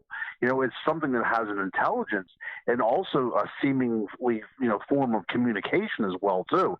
I mean, that is pretty scary whenever something is either, ringing your doorbell because it's trying to get a response out of you or physically calling your name. Now, my brother, who is an ardent skeptic about this kind of stuff, he took out he was walking his dog on his property. He owns about a few acres of land, and this is on the border of Pennsylvania and Ohio. So he's right in the loop. And he just filmed nothing but darkness because he wanted to get the sound. But he heard something that sounded like howling. I mean, not your typical howling, because we do have a lot of coyotes in our area. But this was a much, much different type of howling going on. And our good friend Bryan over there was able to analyze the film, and he actually got a speech pattern out of whatever was making these howls as well. And again, this is something that my brother had, just offhandedly recorded because he knew I was into this kind of stuff. And he heard, these howls that he could not quite explain. And it's interesting whenever you clean up the crickets and things out of it, it does sound like, something is saying, and I forget what it was verbatim there, Bryan, but it was something that was basically saying, come here or something, wasn't it? Yeah, like come over here. It was very guttural. It wasn't like the samurai chatter, by the way, Dave. No. Bigfoot has a separate and distinct kind of vocalizations and tones. This was more, let me tell you, if you hear a dog, you will know when you hear a dogman. It rips through you. It's a very unnerving type of howl, but this was more like, a gruntal type of like, come here, like type of thing. That's right. It was pretty intense. It was great audio. Yeah. The thing is, too, like we call it Dogman, which is, a uniquely American thing, and it's probably only, less than 50-year-old term. This is not a very old type of term. But whenever you talk about the idea of the werewolf, which I really, really like to study and write about, the word, the W-E-R-E in werewolf is actually an old medieval term that means man, man-wolf. And the reason why they denoted it as such is simply because it had an intelligence to it, and there may have also been a possibility these things are able to communicate in a very a human way as well. And I think that's something that we really have to look at, because if you go back in time to the first instance, whenever we have like even the Anubis in Egypt, this idea, this synthesis of human and canine, you have something that is very unique. It is at one time purely animalistic, but it also has an intelligence to it. And that's really what makes this thing so frightening, because you are confronting an animal that has the teeth and the claws of any animal out there, but also has the intelligence that maybe is on par with a human being as well. That's a very formidable type of creature, and to think that it's out there, this is the stuff of nightmares. Oh, very true. Gentlemen, I want to get to a question from our audience here, because Flesh Wound is asking about, and we've talked about them in the past, but I think it's a creepy, creepy subject.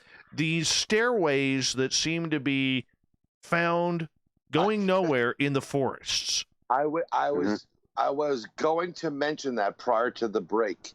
I've been following these things. It's very creepy. And I didn't mean to interrupt, Ron, but people are just finding these. They're literally stairways to nowhere. And from what I've been researching, people are telling you do not go on those staircases. Now, I don't know what they're for and why would they be there. And some of them are very grand in scale. I mean, like gorgeous like someone was building a house and they put a staircase in. I got the immediate vibe when I started reading about some of these things that maybe they were like, that offering stand. The villagers grab that virgin or whoever it is, and they're going to offer to whatever the beast is in the woods. And they walk them up and tie them up on top of that stairs, and something comes out of the woods. I've yet to come across a staircase, and I'll tell you right up, I don't think I would actually walk up the stairs for just my own personal preference just yet. I'd have to do more research. But it's very odd, and it's very unnerving. Why are they there? Who's building them? What's their purpose? And again, let's go back to the portal theory. Maybe they are portals into another realm. Maybe they are offering sites for something that comes out of that portal. No one really knows. It seems to be a fairly new or recognized phenomenon, and that goes back to what Ron said, where people now are moving away from cities and further in the woods. It's crazy. It is. And if anybody does have any information on locations of these things, please pass them on to Dave. Please pass them on to Bryan and I, because this is something that I would really like to start investigating as the weather clears and, spring and summer comes apart. So, please get the information out of there. We will do follow-ups on this, and if we can get you any kind of information, we will definitely provide it. Definitely. I would love to see one of those. I don't know how I would react. Would either of you walk up there? I mean, it's brave to say in this situation now, but would either one of you really walk up one of those stairwells? It would be tempting for me personally. I would really want to, but hearing some of the old, like reading some tales, like everybody says the same thing: do not walk on the stairs, do not go up the stairs, do not use the stairs. What do they know that I don't know? What I would like to do, though, is I'd like to maybe walk up partially and, kind of like try to use different type of cameras, like a full spectrum or an infrared and a FLIR, and see, maybe we're not seeing something that's actually right there in front of our face. Hey, that's a good point. Wouldn't that be? Yeah, there might be actually a door up there. We just simply cannot see it with our own light spectrum. That's very possible. Just trips me out, man. Trips me out. Well, I'm not going up. I am not going up. Let's get to what I would suggest is actually using a drone to walk up those stairs. Fly a drone in that way and see what the heck happens. All right. I think that's a great idea. Great idea. Yeah, but because Bryan and I have known each other and we have investigated on our own, this year is going to be a concerted year where we are going to actually get out there and do a lot of research on these, especially like these small town legends and things. So if any of the listeners, any of the viewers out there have any leads on these areas, hey, you know what? We would gladly get together. We'll talk to you about that, and let's do some investigation. Nobody else is doing an investigation on this stuff, and Bryan and I like to go where a lot of people are not investigating. Kind of opening up the door on some new things. Yeah. So if you know any of this kind of stuff, let us know, guys. We will be there. All right, gentlemen, you guys hold on because we are going to go to break here at the bottom of the hour on Spaced Out Radio. This show is flying by. It always does when we have the crypto guru on, as it continues with Guru Time here and special guest Bryan Bowden. Monsters, strange happenings in the forest. It all leads around Halloween and the weird and strange that the month of October is. We continue on Spaced Out Radio right after this.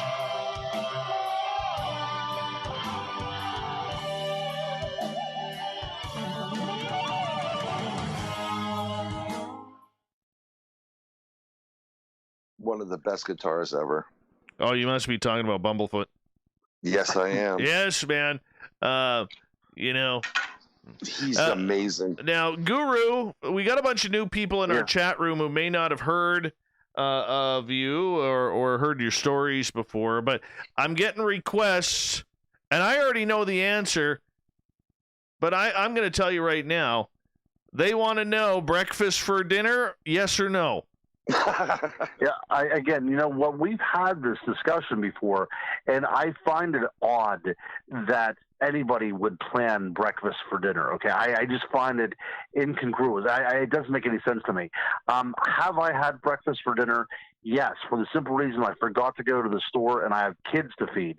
But have I chosen that? The answer is unequivocally no. I do not want to eat eggs and toast and bacon for dinner. I just don't want to do it, man. I can't do it. I need to have some substance in my stomach before I go to bed. I agree. You know, Bowden over there, he does a podcast. What breakfast foods for dinner? Breakfast foods for dinner. You know, foods to make you sleep. Oh my God. Yeah. Extra turkey. Now I need to have myself something that, you know what, even whenever you think of, like, you know, flapjacks or, you know, pancakes or whatever, I don't want to think about that sitting in my stomach whenever I'm ready to go to sleep. You know, I don't, that doesn't make any sense to me. Because then what are you going to eat the next morning? Spaghetti? I don't know. I would be so off. I would have no idea. You know what, Dave? That is absolutely the case. That's crazy talk. No, I agree. I agree. Yeah, and, you know, bacon is, I will disagree with bacon, though, because it is a universal food. It's much like O positive blood. You can put it on, it can go anywhere. All right. I'll disagree with bacon, but eggs, hash browns, pancakes, waffles, no bloody way they should be eaten for dinner. Ever. No. Ever. No, I agree. You know, you can put some steak in there, but no. Other than that, steak is fine, but no eggs. I had a couple of pictures of these staircases I was trying to find. I was going to send it to you on the Skype, if you were interested. They better not be nudes of you. No, it's not. Yeah, I don't want to see myself nude, people. Yeah, whenever Bryan says, "You want me to send you pictures?" always be very, very cautious. Because for the most part, it's just nothing but full frontal. Yes, it is. It's terrible. It's Snapchat. Terrible. It's Snapchat, that's right. Yeah, he has bunny ears and he's rocking it out. That doesn't surprise me. Doesn't surprise me. Yeah. You gotta, I gotta keep up with my 13-year-olds. Oh, yes. You know what? I remember when my daughter asked me to go on Snapchat. I was on there for like 2 weeks. I'm like, what the hell is this? This is way before, like, I think it was like 6-8 months into this show, and she's, oh, everybody's doing it, Dad. And I'm like, I tried it like twice, and I was like, yeah, this sucks. This is not for me. This completely sucks. So not doing this. I agree. It's strange stuff. Oh, yeah. Yeah, it is. Yeah, but, I think because we're on the YouTube side right now, correct? To the YouTube listeners, what number are we up to now? Right now we're at 140. 140. We need 210, Dave. We need 210. 213 is the new record, by the way. Oh, 213. I thought it was 209. Okay. Well, okay. Who set that record, by the way? Who set that record?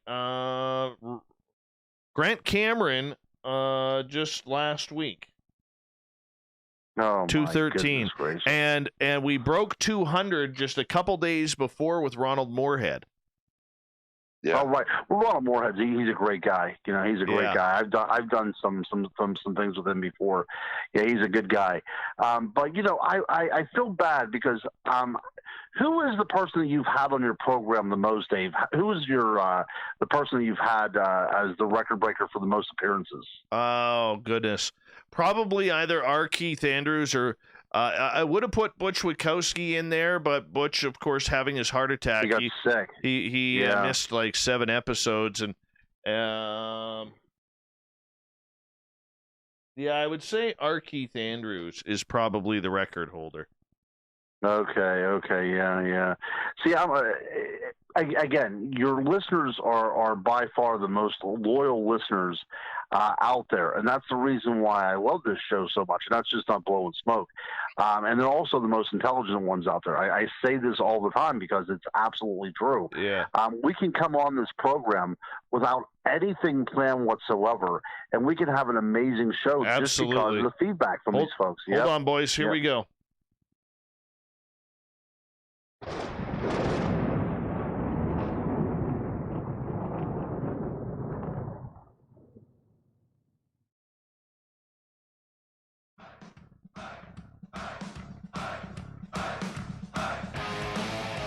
We passed the halfway point of Spaced Out Radio tonight.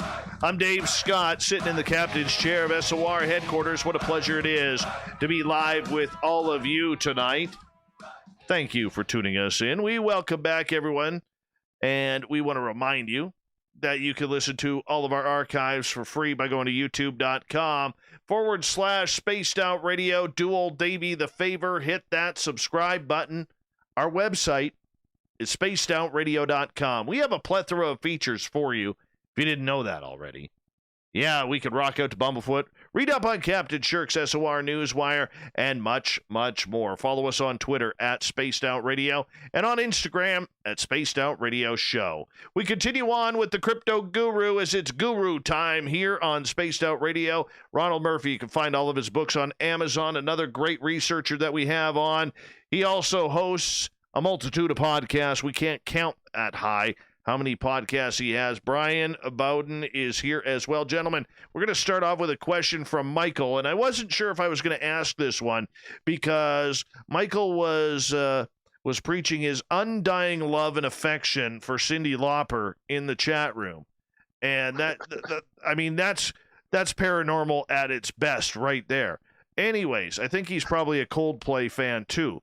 But he is asking point blank, okay, about cryptids, but there's a lot of people out there who are testing out psychedelics for contact with extraterrestrials. Do either of you know, and I'll leave this open to either one of you, if psychedelics also help in communication with cryptid creatures? I would not recommend it in general at all. I understand psychedelics are used most likely and most of the time by the spiritual leader of most indigenous cultures, and it was used to free your consciousness so that you can connect vibrate on a higher plane and tap into that resource that we're all looking for. But you're talking about using psychedelics to go look at a Bigfoot or a Dogman. I don't think that would work. I don't think you'd be in your right frame of mind to be in there. Yeah, and that's a good point. Whenever we talk about the shaman, especially in traditional cultures, that almost always revolves around some use of a psychedelic, whether it's a mushroom or a peyote or something along those lines, some sort of poison that you're ingesting in your body to give you some sort of psychedelic effect. The idea is, as Bryan had said so eloquently, that they are communing with the other world. And sometimes whenever they communicate with this other world, it does have to involve, these other strange creatures. And we know for a fact Vikings used psychedelic mushrooms before they went into battle. So when we talk about the berserker, whenever they dressed up in the skins of a bear, they legitimately thought that they were endowed with the power of the bear. Now, in my book that I wrote on Dogman, Tracking the Werewolf Through History, I did point out that it's very possible that some of the very earliest encounters with what we would call a werewolf, going back to as far back as 700 AD, may have involved a group of people being attacked by wolf skin wearing humans that through the use of psychedelic drugs legitimately believed that they were indeed wolf men and preyed upon these people. That is one of my summations when we talk about the idea of a Jungian collective unconscious, something so impacted our psyche that it became a part of our folklore traditions. I think that it probably can happen, but I agree with Bryan. It should not happen, not in today's day and age, because we have no idea what we're dealing with here. Well, there are people out there who are testing it out right now in regards to communication with extraterrestrials. I know Grant Cameron has been trying that study lately. Others have as well. Ayahuasca seems to be very, very powerful in the ET or ultra-terrestrial being type. I'm just too chicken to try it. I don't even smoke pot. Yeah. I'll tell you what. Of all the things, and I know what Grant's been doing is, I think he's microdosing, which is actually now being used on psychological levels to help heal people mentally. I think if it's a controlled small or microdose, or something along the lines more so of, I'm going to use the term DMT. It lasts for fewer minutes, but it's more purposeful, and maybe that would actually help. Again, what you're doing is you're freeing your consciousness, and what is really keeping all of us uptight and stressed out and worried and whatever. You're breaking free of that so that you can actually start to get in touch with your conscious, and that's where the connection's coming from. So if you're talking about it as using it as a conduit to get your consciousness in line, I would say possible, no problem. Definitely with extraterrestrials, I think it works even better.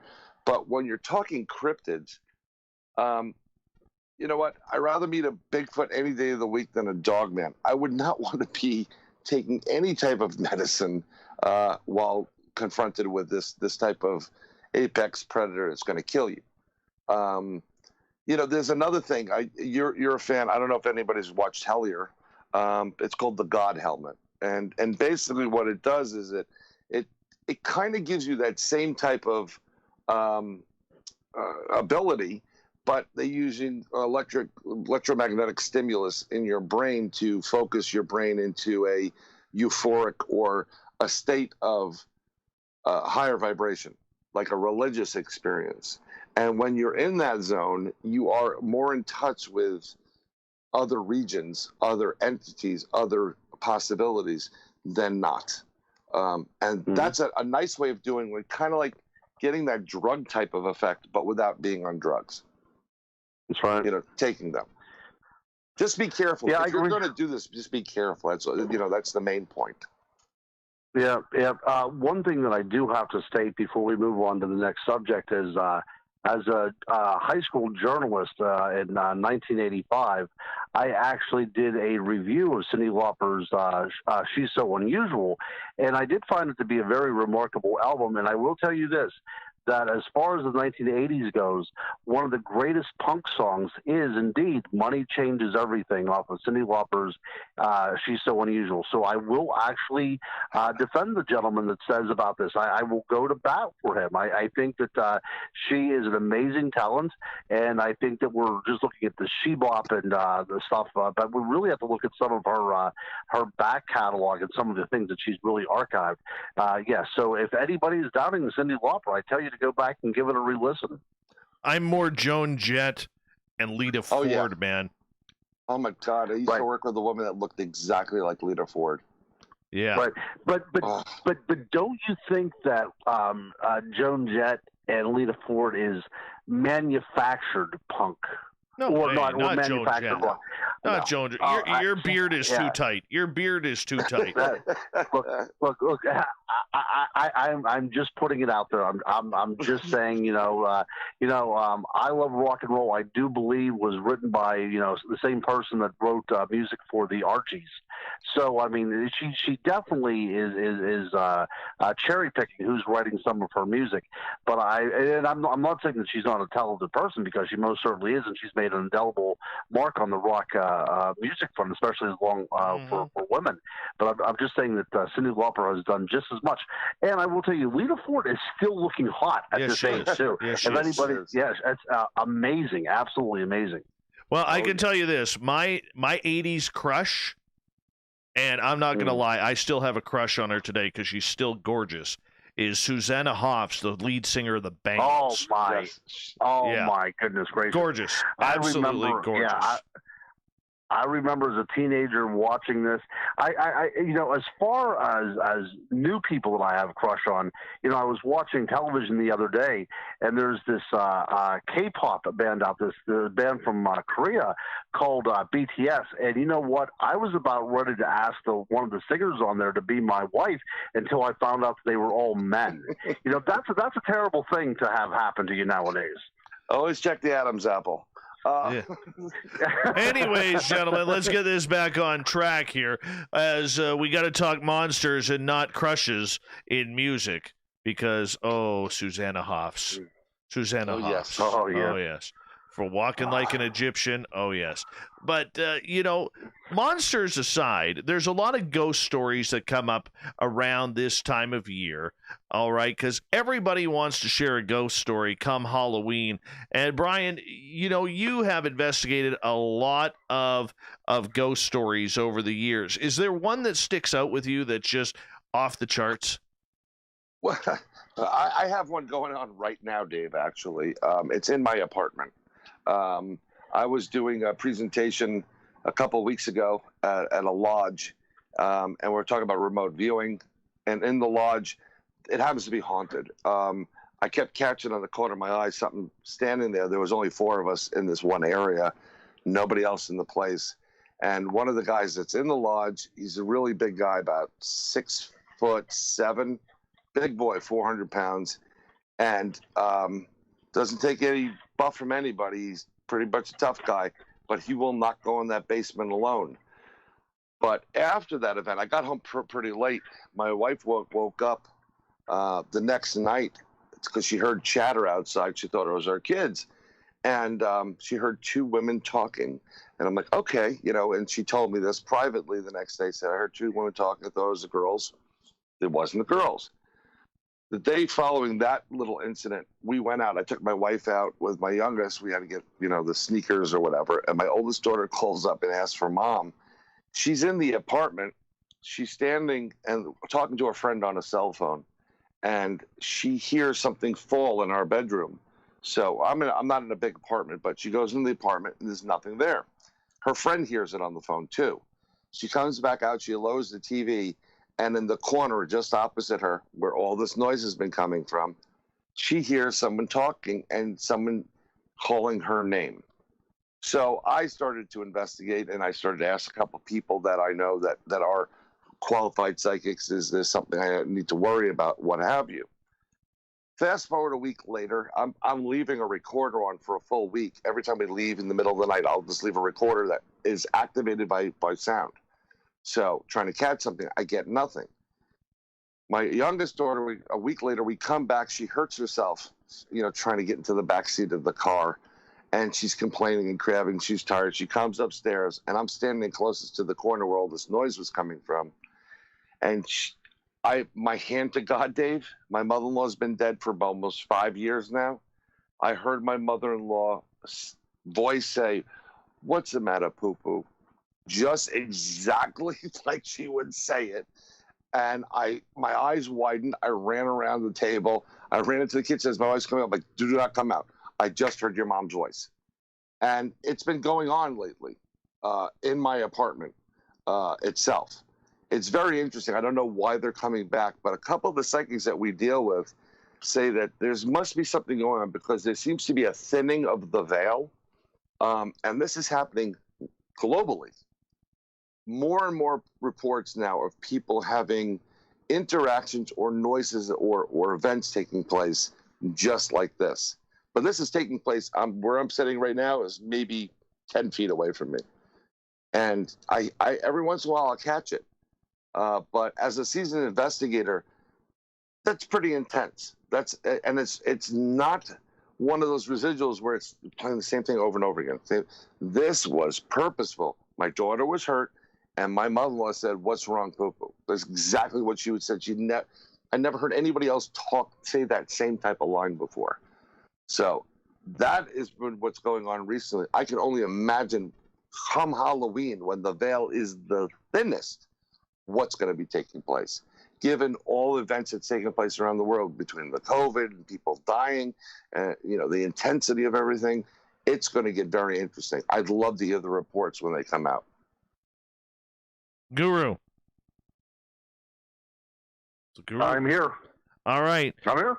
With the paranormal, all right, we hear a lot about poltergeist activity, things moving around, people trying to, have a nice living place in their home, and all of a sudden doors are slamming, cupboards are slamming, glasses are being thrown across the tables. What's your freakiest poltergeist story that you have researched? Again, see, it's interesting because Bryan always has like these stories that happen to him, and that is the same way with me as well too. Whenever you talk about like researching things, it's okay because you're going into somebody's place. Now, one of the places I researched is in a small town in Blairsville. It's a historic town, part of the Underground Railroad and everything. And I investigated a poltergeist activity there. Things were said to be moving around. I never heard anything, never saw anything, but I, documented some of the cases. And it's been noticed to be going on there for about 150 years. There was something going on in this particular house. But again, all anecdotal, never saw anything on my own. And it doesn't really make an impact until you are in it. It's easy to read things, or it's easy to investigate.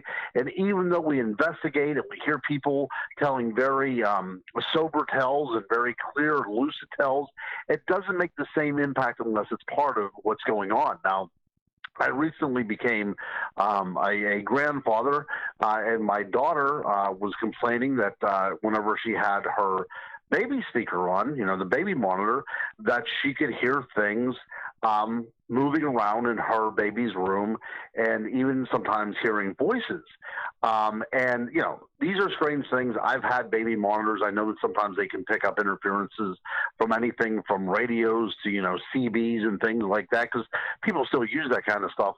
But just the other day, she was listening to this, and she heard some things that sounded like a whisper on there, and then she heard a bang, and she ran upstairs, and a toy that was in my granddaughter's crib was now across the floor. And mind you, my granddaughter is only 5 months old, so she's not capable of doing anything like this. Whenever I investigate poltergeist activities, almost invariably there is a young girl involved. And I have to point out that my daughter, even though she had a baby, she's still just 16 years old. I mean, I've read all the books and everything like that, and I'm trying to keep her, on the straight and narrow, but if some things, these don't work. But almost invariably, whenever you hear these kind of tells, you're dealing with a very young girl that is going through some sort of stress and trauma, and it seems to be emanating from her. That may not necessarily be the case in every kind of experience. But according to my research, I have found out that kind of stuff is happening. But yeah, these are interesting phenomenon, and it is strange that I am an investigator and Bryan's an investigator, and we have this kind of stuff happening to us. But again, that might be one of the reasons why we have chosen this as our vocation, is simply because we have been open to this kind of stuff, our whole lives, and things are drawn to that, getting back full circle to where we started out. But it does seem kind of odd that we're having these kind of experiences that we've been investigating. Well, I'm watching the chat room here, and I see the conversation kind of switching to owls. A lot of people believe that owls are some kind of messenger for things that are strange and weird, whether it's paranormal, whether it's extraterrestrial. Bryan, I want to get your comment on this. Yeah, well, it's very interesting. So 2 years ago, we did this is with the owls. We did a CE5 up in Pine Bush, and great event for the fair. It was late. I was tired. When we were at the CE5, we had about 100 people there. I'm going through this kind of like meditation to kind of get them centered and saying, look, we're going to ask for an interaction with some kind of alien race. And I've been in the woods many, many times. I just started hearing hooting and hollering, as if it sounded like kids drinking in the baseball field, over the, between us. And I was about to turn to my buddy and say, hey, you hear the hooting and hollering, when someone goes, hey, you hear the owl. And then the minute he says owl, a craft appears above our heads. It's a big white dome, like LED white. You can see a hexagonal type of a housing holding it in place. It's a darker craft. You can see where the stars in the regular sky is, and this craft is here. I, as a research investigator, am blown away. So is everybody else. Everybody's oohing and ahhing. We're signaling it back and forth. Now, something that always comes into my mind with a lot of abduction cases, and if you talk to Whitley Strieber, if you talk to the cases involved in the Alaska thing, which they used for the fourth kind, owls play a key part in a lot of abductions and a lot of aliens being present. People describe them owl-like. And if you look at some of the renderings that people have given to some of the investigators, I mean, Grant probably has a ton of them, Mary Rodwell. If you look at some of these beings, it's very owl-esque. So I think there is a connection there. But the owls that a lot of people are seeing are just not owls that you would see perched in a tree. All right? They're seeing, at times, as this goes on, these owls can be 2 feet, 3 feet, 4 feet, 6, 7 feet tall. But that's my point. My point is, you're getting people that are. We had someone they've been abducted, their kids have been abducted, so on and so forth, and they mentioned she thought she woke up kind of hazy, like she heard something, it startled her. She looked at the window and she said there was an owl staring at her in through the window. But she said there was something weird about it. It was the biggest owl she's ever seen. Now, some owls can get pretty big, okay? But that whole case that's why I'm saying, a lot of these grays, when they come in to do the labor work to pick up the suspect or the person you're going to be abducting at the time, if your brain is going to naturally try to make sense of what you're seeing. It's like what we do. I think it's called, I forgot the actual name of it. But when you look at clouds, you say, oh, that looks like a lion. Your brain will automatically trigger you to what you're comfortable with, what things look like. When you're seeing a gray alien, and you've seen one, Dave, if you're not prepared for that type of experience, you're going to go, no, that's an owl. Because the thought of an extraterrestrial, an alien being outside your door or standing next to your bed, it's 3 feet tall, you could have a heart attack at that point. So I think that's what's taking place in a lot of these things. I'm not saying it's all the time, but I pay huge note when I start hearing owls chiming in, big time, because yeah. Ron, we got a minute. I want to get your opinion on this. Well, if you look at Celtic cultures, we're going back into prehistory. The owl was always seen as an intermediary between this world and the next world. And what is curious about the owl in the Celtic culture is that they were also the abductor of children. It's getting back to what Bryan said. See, when we start connecting the dots, this all kind of makes sense. If you would go back to as far back as the Lilith mythology of the Babylonian era, we see that her attribute is the owl as well. And Lilith as well was also the abductor of children. So as we connect the dots, we see that the owl is indeed responsible or associated with people being taken. Again, this is different cultures from around the world, different time periods, but again and again, we have the figure of the owl as something that will come into your house and take you away. Again, this is very fascinating from not only a cultural perspective and a psychological perspective, but from a paranormal point of view as well too. What's going on? And I think that what Bryan is saying is making some sense. That this has been going on for a long time, and we're just trying to put it together as best as we can. Gentlemen, we're going to get you to hold on right there because we are going to break here at the top of the hour. The Crypto Guru continues on Spaced Out Radio right after this.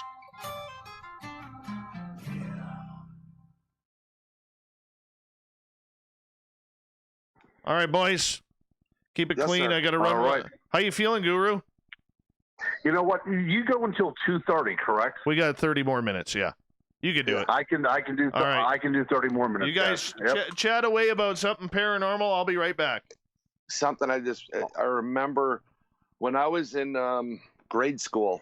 I remember reading, or I don't know if they read it to me or whatever the book was, but basically the premise was it was a book, and it was about the wise old owl and how he would visit you at night, and he would give you all this information and knowledge. And I remember hearing this saying as well in a couple other fables and fairy tales, and I can't put two and two together. I don't have that. It's not one of those things that's right in the back of my brain.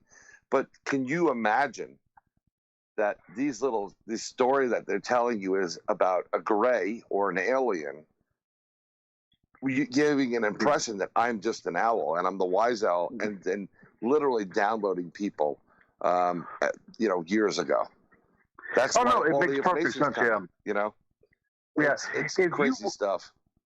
Yeah, if you look at the scientific name for owl, it's Strix, S-T-R-I-X, and the Strix part of the Roman cosmology was this kind of ferocious demon that would come upon and prey upon children. Again, always associated with something to happen with children. Right. And then when we think about, fairies like to abduct children as well, too.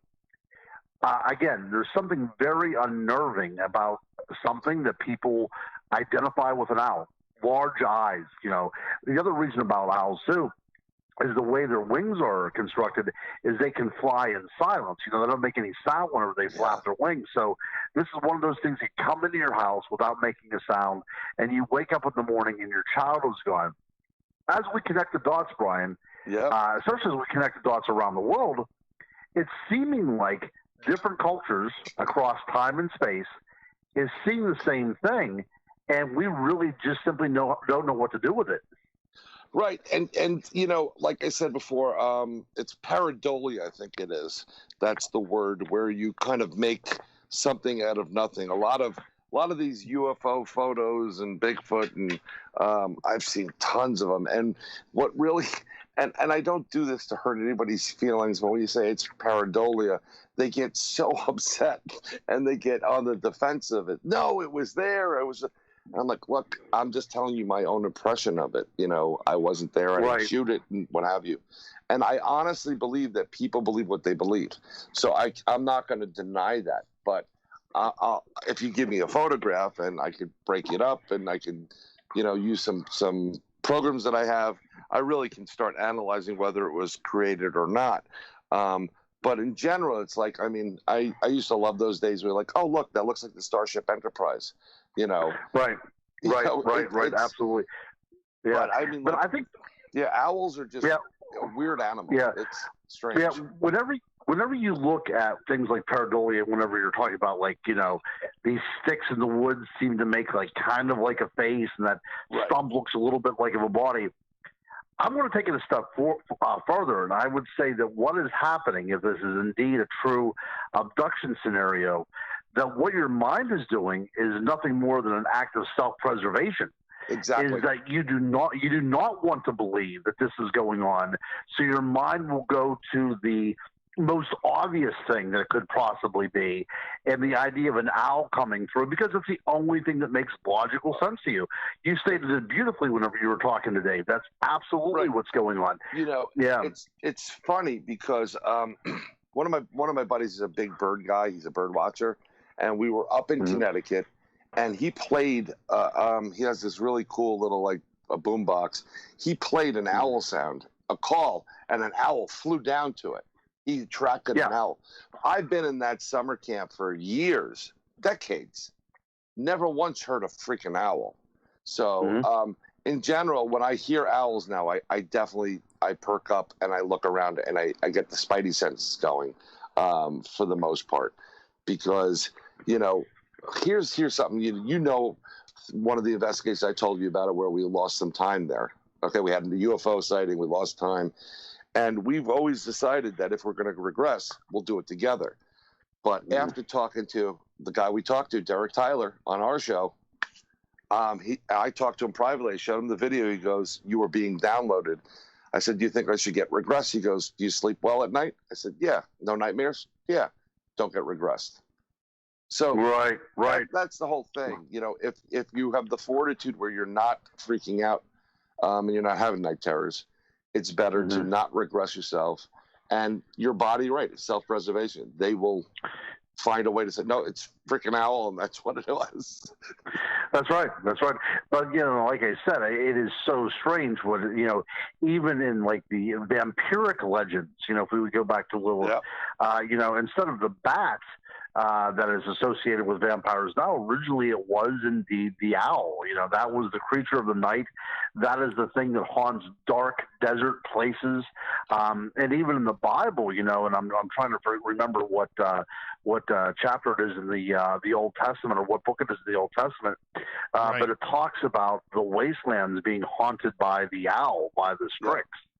Yep. All right, guys, we got about 20 seconds. Thank you so much to Mr. D.B. Cooper and Human Carl, Vinny, and Michael Boyle for the super chats tonight. Really do appreciate the love and support everyone gives us, especially with the thumbs up, the thumbs down, sharing this show. You guys are awesome. Don't forget, you can do a little shopping at the SOR Vault.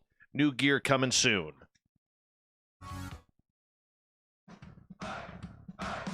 Would you like to connect with us? Head to spacedoutradio.com for all your latest show info. Now, back to Dave Scott and SOR. Third and final hour of Spaced Out Radio is now underway. I'm Dave Scott. Thank you so much for taking the time to join us tonight. Hi to everyone listening in on our terrestrial affiliates around North America and digitally on TalkStream Live and Revolution Radio.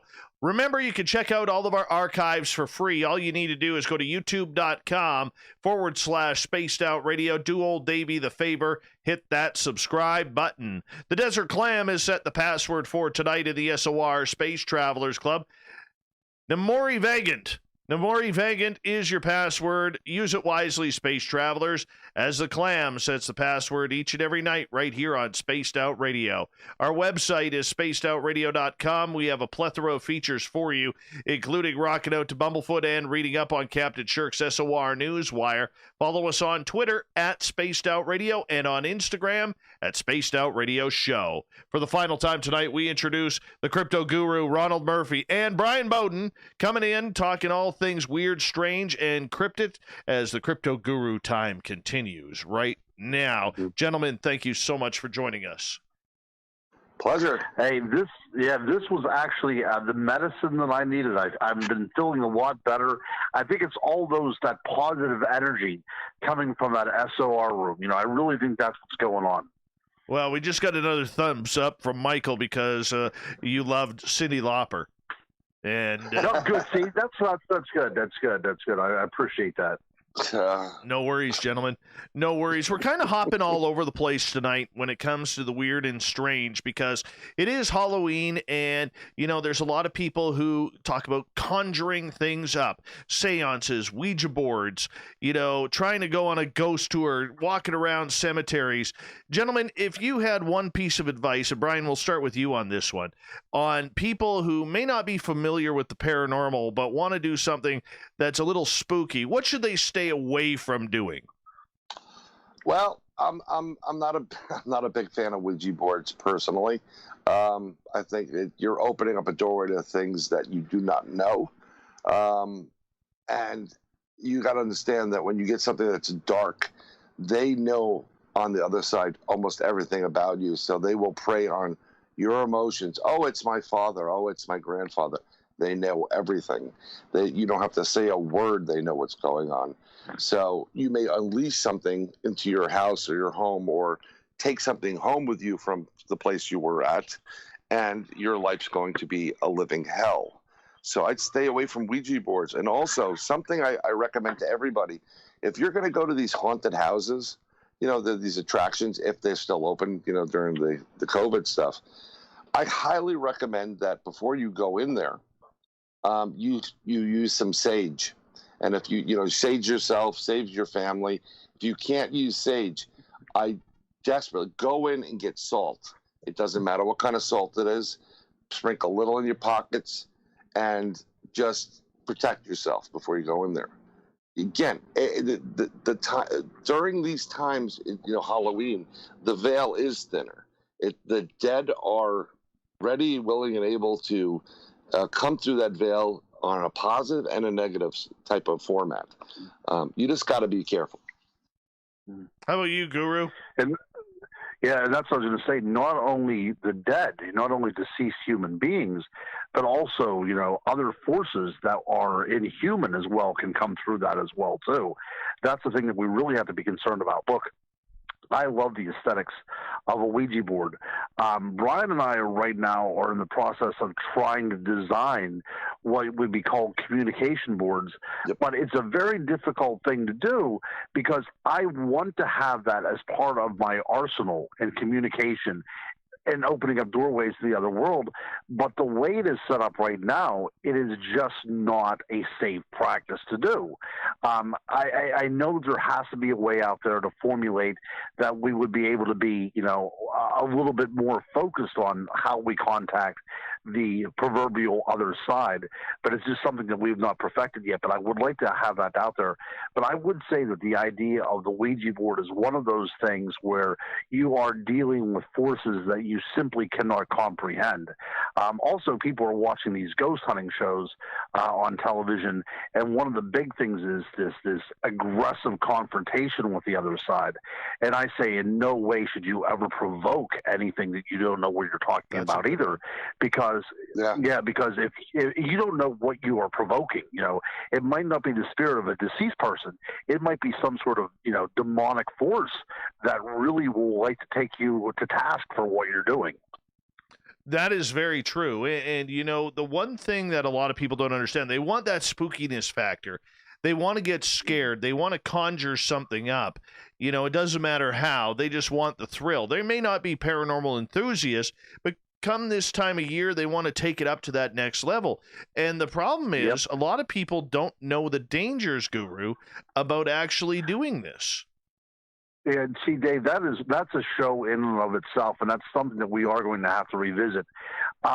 What I have found out in my years of research is 90% of all ghostly encounters are not scary. They're basically a positive type of a thing. They might be a little bewildering, but they're not. There's no fear factor in there. You only get fear involved whenever you're dealing with something that is not the soul of a human being. I truly believe that. I think the people that actually have, the traditional hauntings are they feel changed. They feel relieved to know that life goes on after death. It's this kind of cathartic experience. But those people that want to have these terrifying encounters, you're dealing with something far beyond your comprehension in those kind of encounters. And something you got to point out, I just wanted to point out, because it's a prayer that I've said numerous times, and some other people have said, the Holy Michael, the Archangel, defend us in battle. At the end, you're asking Holy Michael to thrust into hell Satan and all evil spirits that prowl the world, seeking the ruin of souls. Okay? Mm-hmm. Satan's just one. They know that there's more of these entities that are out there that are evil, and negative. And when you get people in these, I used to love going out to these scare houses. You know, we have a whole forest up by me, and the whole thing is like a gigantic scare house. That energy that goes there, these beings are attracted to. It becomes a portal almost. And you'll be surprised that a lot of people come away from that. They have a good time, but there's a lot of negative things that take place in those places. Right. Yeah, one of the things that Bryan and I had worked on one of our books, like I said, whenever he finally gets this out, is we've talked about portals of natural portals and portals of intention. Whenever you yourself can intend for these kind of portals to open. So you're actually giving permission for something to come through. Right. And that's actually what a Ouija board does. You're giving something that you have no idea what you're talking about permission to come through and not only communicate with you, but enter your dimension as well. Yeah, that's the scary thing. And a lot of people do that at this time of year without even knowing. Bryan, have you... Sorry, Guru. Well, just hold on one second. No, I was just saying, yeah. Yep. Go ahead. No, I agree with you. I was just agreeing. Oh, absolutely. That's right. You know, I mean, here's the big thing. I mean, spirit attachments can make people sick. They can turn, you know, a lot of people complain about having this black cloud over them. I mean, spirit attachment, Bryan, is nothing to be joking over. Not at all. There was I was an investigator, and they're up in upstate New York, and they went to some place in Pennsylvania, the Amish country, Gettysburg. They went to Gettysburg. They went in a gift shop. They bought a pair of earrings that they thought were cool, and they got an attachment, literally out of nowhere. And they had to do, you know, she went to a priest, and she got the blessing. They did saging. They did a couple other ceremonies with other spiritual leaders in there. There's a Native American person, and he practices and helps to remove demonic problems or black curses. These things are everywhere. I always tell people too, like when you're innocently walking in the woods, you don't know what's in the woods. It's not just the bears and the mountain lions and all the other stuff. There are beings and entities that are in the woods that are also can be very negative, and you can bring them home with you. So I think the best way to combat that is get used to, you know, you can keep Florida water on you and spritz yourself down with some Florida water. You can buy it. It's literally used in these type of voodoo and hoodoo and religious ceremonies even in you know, Catholicism. There's salt you can carry with you. Salt is beautiful. It's natural. It's a natural protectant. And just keep them with you. Enjoy it. Have a great time. But, you know, when it comes protecting yourself, you should protect yourself first. Be it a cross, be it some kind of religious symbol or whatever it is that you believe in. Just ask for protection before you go into that place, and then ask for it when you come home. You know, one of the things I do on an investigation is we sage our equipment before we go, and we say all these prayers. We sage after it's over, and when I get home, the first thing I do, take off everything, throw it into a plastic bag, and I tie it up, and I shower. And the reason why I shower is I want to wash up. Water is a cleanser, and it's a natural protection. And you just clean your body of anything negative that you may have brought home that you didn't cover with anything else.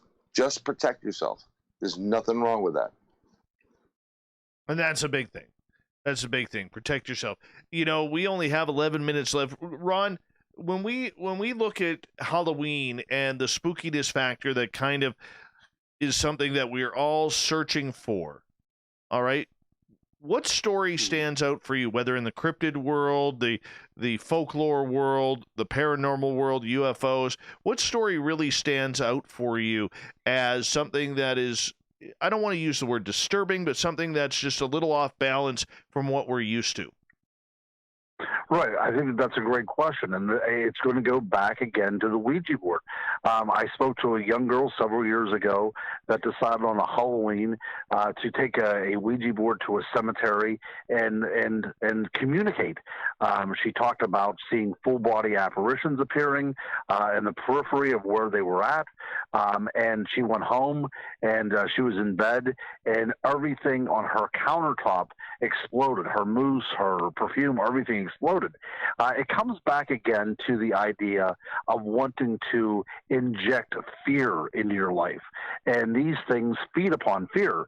If we go back to the very, very first Halloween, the very first practices of the Halloween by Celtic cultures, we were talking about a time whenever it was a welcoming of your dead ancestors to come back, so much so that you would actually put a candle out or open up a window to allow your ancestors in. This was a time of visitations. They were on the other side. They can give you information about things that might be happening in the upcoming year. The fear was the unknown. The fear was who might not live through the winter. That was the fear. The fear was are we going to have enough food to eat? Is it going to be a bad season? But what we're doing now is we see this as a unique time of terror, and that's never the way that it was intended. This was seen as almost a beautiful time, if you think about it. This is a time whenever we're saying goodbye to one way of life. We're going to go into a confinement for 3 months until, summertime, or until spring comes again, until we see sunlight again. But now, we are so infatuated with fear, and that is what has now been injected into the season. And whenever you have fear, you will have beings that thrive on fear, and nothing good wants fear in their lives. Only the negative things want fear. Very true. How about for you, Bryan? I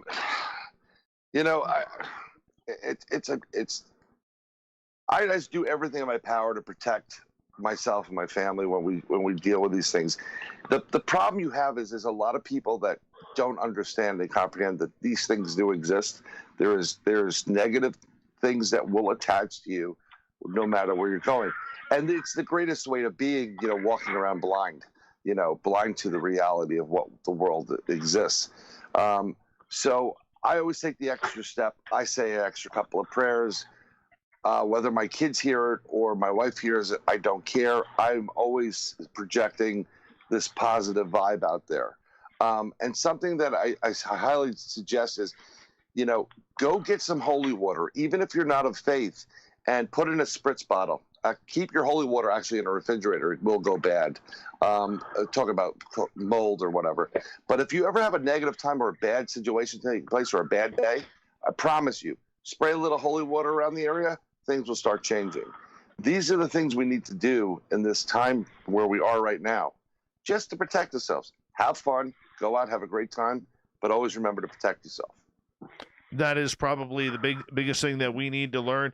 Okay, so in the cryptid world, how do you know if you're being tracked by a Dogman or a Bigfoot there, Bryan? I had somebody who was a runner. They were running through the woods. They kept hearing things, pacing with them. And Bigfoot isn't really a tracker type of, from my experience, they don't really track. They watch you. They pay attention. Dogmen is the ones that are tracking you. You'll start hearing sticks breaking. You get this, they ooze this type of, I'm going to call it infrasound or something. It's just unnerving. You're being watched. And your best bet at that point is to go, like they say, go to the light, get to an area that's more well lit. They're opportunists. They will, if you have one in front of you, you can bet your bottom dollar there's another one sneaking back behind you. They work in pairs and they're opportunists. If you're being tracked by one of them, it's not for anything good. That's just my personal take from past experience and interviews and individuals who've had encounters. Why are they traveling in pairs? For some reason, it's look at the wolf mentality. They always, wolves and they travel in packs. It is a pack. And most of the ones that are really aggressive are the younger ones, the young Turks. They got something to prove. And you know what? You come up against something who's 8 feet tall and looks like a werewolf, we're just prey at that point. I've seen some people talking about, shooting at them. Bad idea. Even Butch Witowski will tell you, bad idea.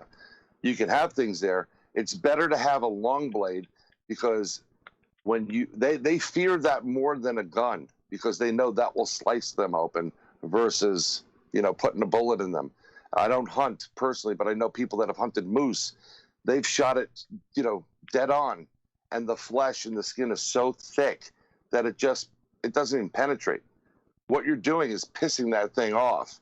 And there's a great story. Some guy shot at one. He drove 400 miles home. They tracked him back to his home 400 miles and wrecked him.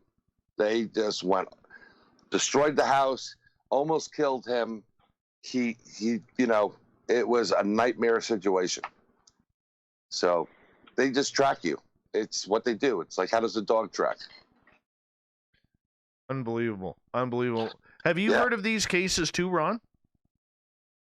Oh, sure. Yeah, absolutely. And I've I think that I did have an occasion where I did feel like I was being tracked by something. And I always rely on simple biological evolution, that if there is something inside of you telling you that instinctually that you need to take off, you need to take off. We don't think much about our senses. We're humans. We rely on technology. But if our nose is telling us something, or if our ears are alerting us to something out there, or, a taste in the air, I think biologically as a species, we understand whenever there is something out in the woods to fear. And that very basic animal intuition that still lies dormant within us will be triggered in certain situations, especially in situations involving these types of cryptids. And whenever that happens, always pay attention. Get out of there as quickly as you can, because there's something internally within you telling you that this is something that you cannot deal with and it's time to get out. No kidding. Yeah. That is very interesting, because I know there's one case in my area where I live of a couple of First Nations elders going back just a few years ago. They were out hunting for a bear, and they were brothers, and one of the brothers raises his rifle, sees what he thought was a bear standing on hind legs, and saw two of them as he put up his rifle for a scope. And then when he got a good view at both of them, realizing that they were dog-like creatures, he put his rifle down and looked at his brother and said, "We got to go, and we got to go fast." Yep. I'm telling you, these things do not play. Dave, I never wanted to believe these things exist. I thought, oh, this is fantasy. Someone's making this up. They exist. I've seen one. I was no more than 25 yards from something that was sitting there. And it didn't do anything. It wasn't hostile. But then it disappeared, and then the chicken flesh comes up, and your spidey sense kick in, and it's like, it's time to go. And if the First Nations people are telling you these stories, there's a reason for it. That's right. Yeah, this isn't something you go out and look for. Yeah.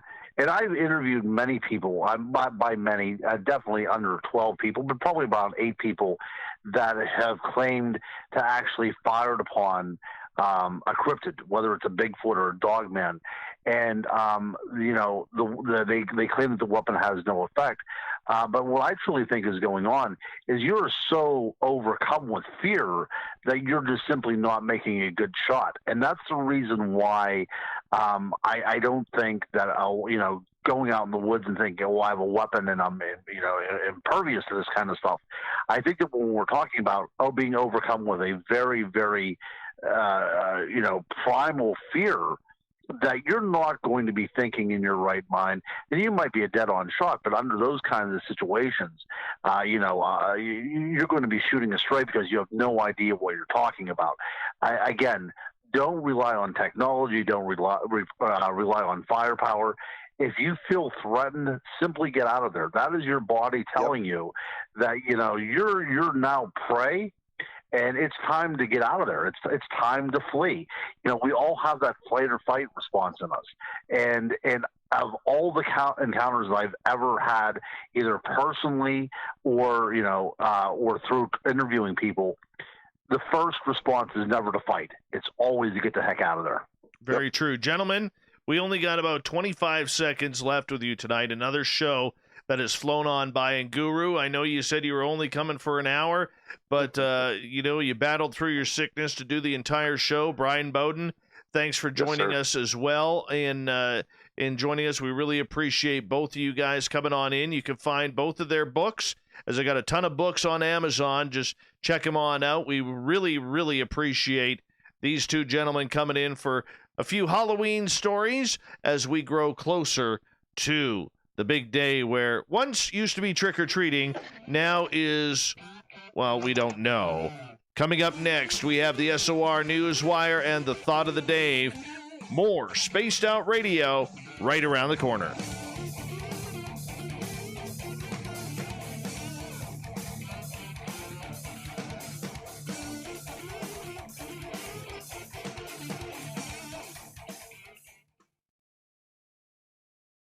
Nice. Good job, gentlemen. Let's give you a few claps here. Thank you very much. I appreciate that. Yeah, and I'm glad that I did get through this. I was anxious. Bryan, thank you so much for being there. I was able to come on to this only knowing that Bryan was going to be there, because I didn't think that my voice was going to last, and I didn't think that I was going to last. I'm very beat. My voice is starting to go a little bit, but I think it was a really good show, guys. I really do, and I hope the fans think it as well too. I can't thank you enough. I always am honored when you ask me to come on. I appreciate all you do, Dave. Matter of fact, I didn't say it and I mentioned, but at that CE5 that I was doing, I listed at the end the people that you should be watching and following and paying attention to. Grant was on there, Mary Rodwell. And I said, Dave Scott, Spaced Out Radio. Nice. You were up there on your big beard and your pretty promo picture, because I said, this is where you're going to get the real information, real guests, and something you really need to pay attention to. And I mean it. It's not just, you have got a great crew. You got great fans, in your chat and throughout. It's a wonderful experience. Thank you, buddy. I appreciate that. And that's what we try and do here on a nightly basis. And, honestly, I say it all the time. Our audience, they keep me on the ball. They're very brilliant.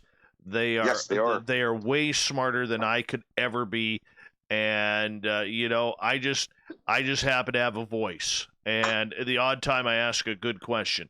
So, but, I mean, they are the best. And, God damn, I'm lucky. I'm blessed and I'm lucky. You are. You're very lucky, my friend. Yeah. I mean, you do it better than I've listened to a lot of stuff, Dave, and you are really 100% professional, perfect, fun, entertaining. You do it all. Yes. And it's no smoke. It's the truth. And everybody that's there in that chat room, I mean, such great questions, the comments, the fun.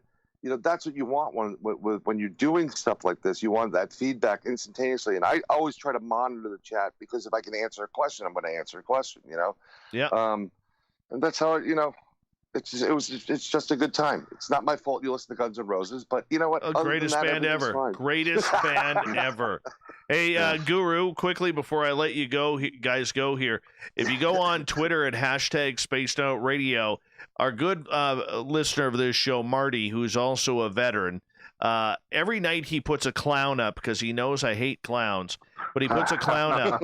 But he has a special clown up for you every time you come on this show, and it's a beautiful female clown holding a balloon that says, "I love dairy." No, Yes. no, I gotta see this. So who is this person? this is Marty from Vegas. Marty, I am very, very impressed that he knows of my affiliation with Derry, Pennsylvania. That is fantastic. Yeah, what you got to do is just go on Twitter and type in hashtag Spaced Out Radio, and it'll pop up there for you. I will do that tonight before I go to bed. I promise you that. Yeah, it's pretty cool. Gentlemen, I got to let you guys go because I got to get ready for the news here. But much love to both of you, and thank you so much for coming on. Pleasure. Genuinely love both of you guys. Thank you so much for having me, Dave. All right, boys. We'll talk to you soon. All right. Good night. Get better. Bye-bye. There we go. There we go. Hey there, Stone. How are you? Good to have you here. You know, I'm really glad that entire clown bullshit is over. You know, where all these people were dressing up like clowns and just kind of standing on street corners and all of this. I'm glad a bunch of them, you know, or that stopped, because I don't know. I mean, that just looked dumb. Okay, and I hate clowns. Excuse me. I'm sorry for yawning. You know, I'm so glad that clown thing is over. I really am. It'll probably start up again too soon. You know, my favorite part, Gil in the chat room, my favorite part about it was watching all the videos of you know, people driving away or driving the car, and the clown is standing on the middle of the street, and then the guys just get out and, you know, beat the tar out of him. You know, I mean, those clowns, they didn't care who they scared. Mothers with small kids or adults or seniors or anything. It got a little bit out of hand there, and sometimes a little vigilante justice on the clowns is worth it. You know, and it probably felt good, too. Let's just be honest. It probably did. Here we go.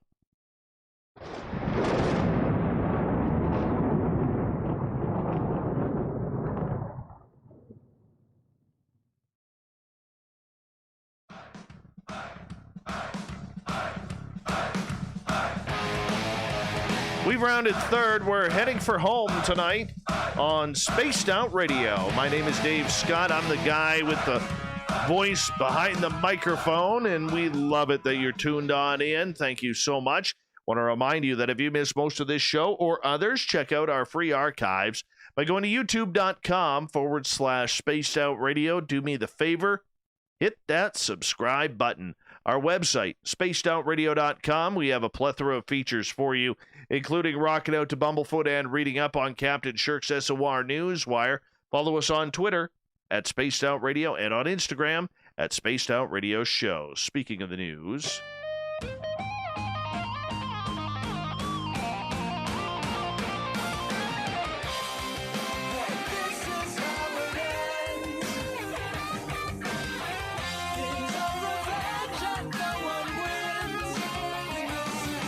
the news is always changing, which is why we bring you the weird, the wacky, and the SOR Newswire at the back end of every show.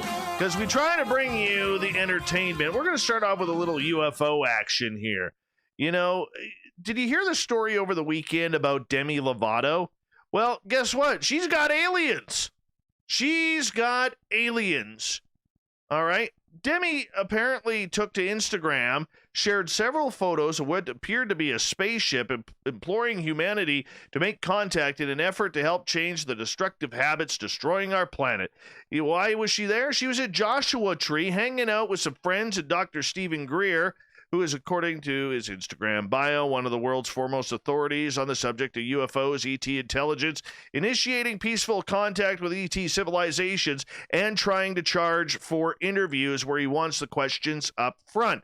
She went on to explain that her photos and videos were just some sort of evidence that came from the stars of the desert sky that could no longer be ignored and must be shared immediately, and then encouraged her followers to try and make contact themselves using an app. She ended the post with saying, "Happy communicating." Oh, isn't that nice? Very polite. You know, from Disney girl to now ET expert, all because of hanging out in Joshua Tree with Dr. Stephen Greer. Well, hey, Demi, come on this show. Let's talk about them aliens you may have. What do you say? Let's do this. I'd love to do that show, honestly. And she's beautiful, too. Let's just be honest. She's beautiful. Anyways, moving on here. This isn't good news because one of the most respected scientists that is very popular, Neil deGrasse Tyson, fantastic mustache, by the way, on him. That's a solid lip blade on Mr. Tyson.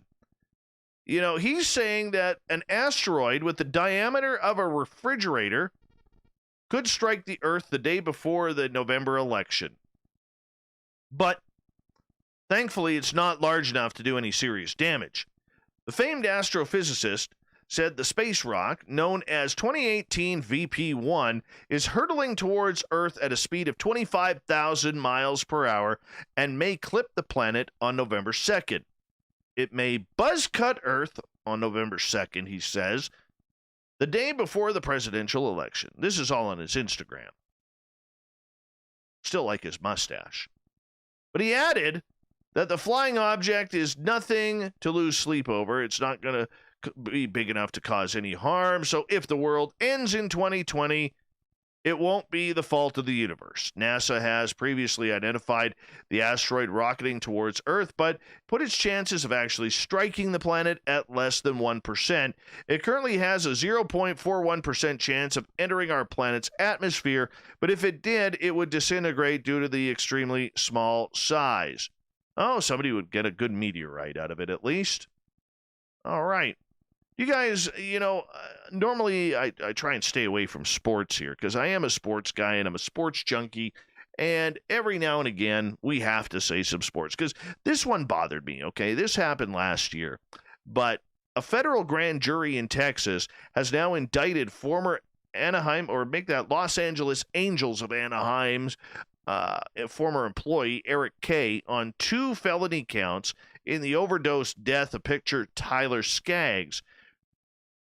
Yeah, apparently, the U.S. District Court in Fort Worth says the indictment charges Kay with distributing the fentanyl that resulted in Skaggs' death last year. On or about June 30th, 2019, Eric Prescott Kay, the defendant, did knowingly and intentionally distribute a mixture and substance containing a detectable amount of fentanyl, a Schedule II controlled substance.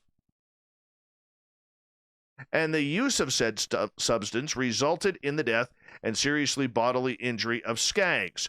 It also alleges Kay and unspecified others conspired to possess with the intent to distribute a substance containing fentanyl beginning in or before 2017.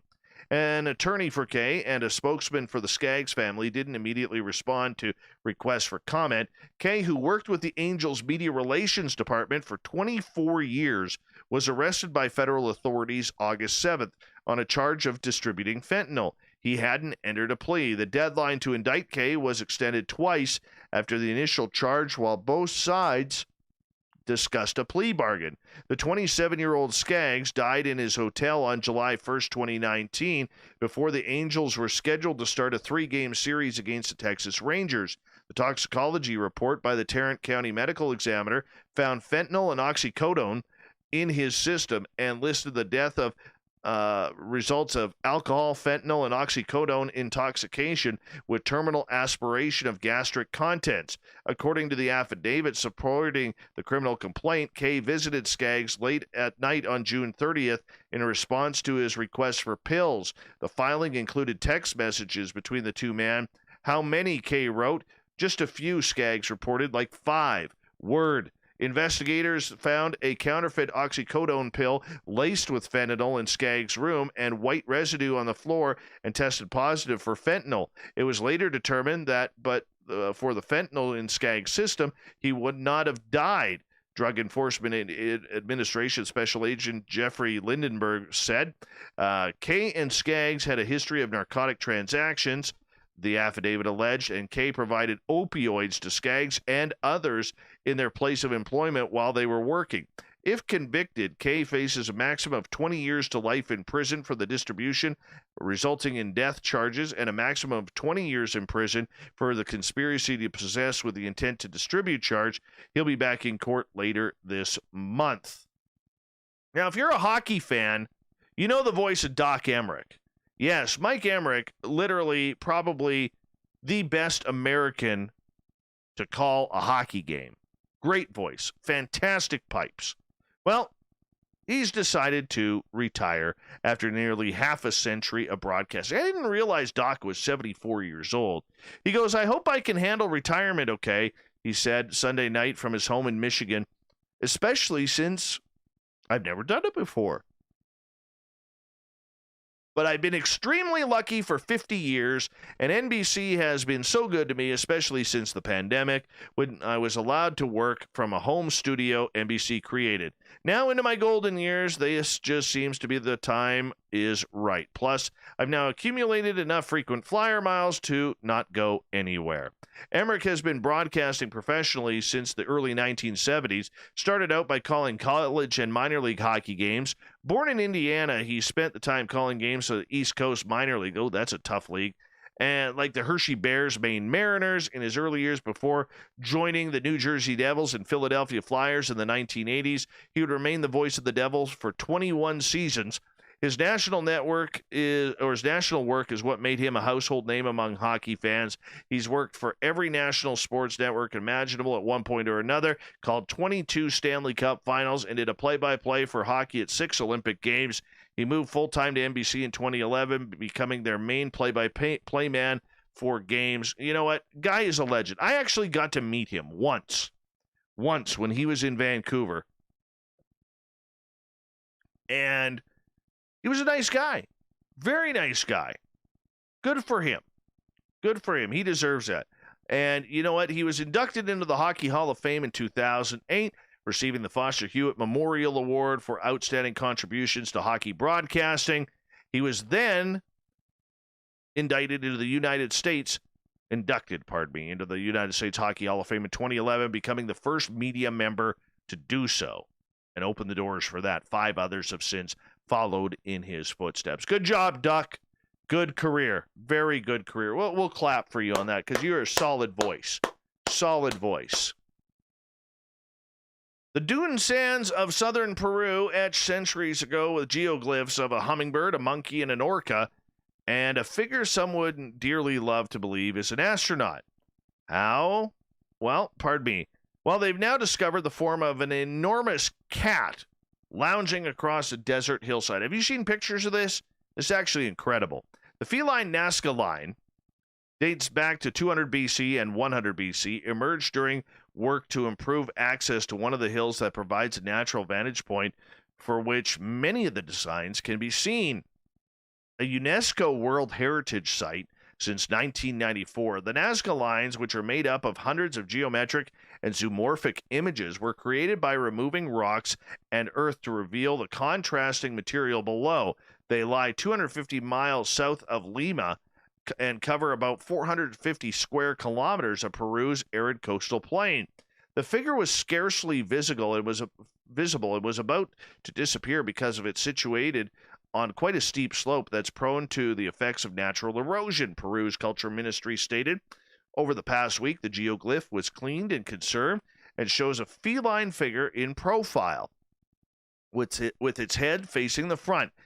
It said that the cat was 37 meters long and with well-defined lines that varied in width between 30 centimeters and 40 centimeters. It's quite striking that we are still finding new figures, but we also know that there are more to be found. Johnny Isla, Peru's chief archaeologist for the lines. Over the past few years, the use of drones has allowed us to take images of hillsides.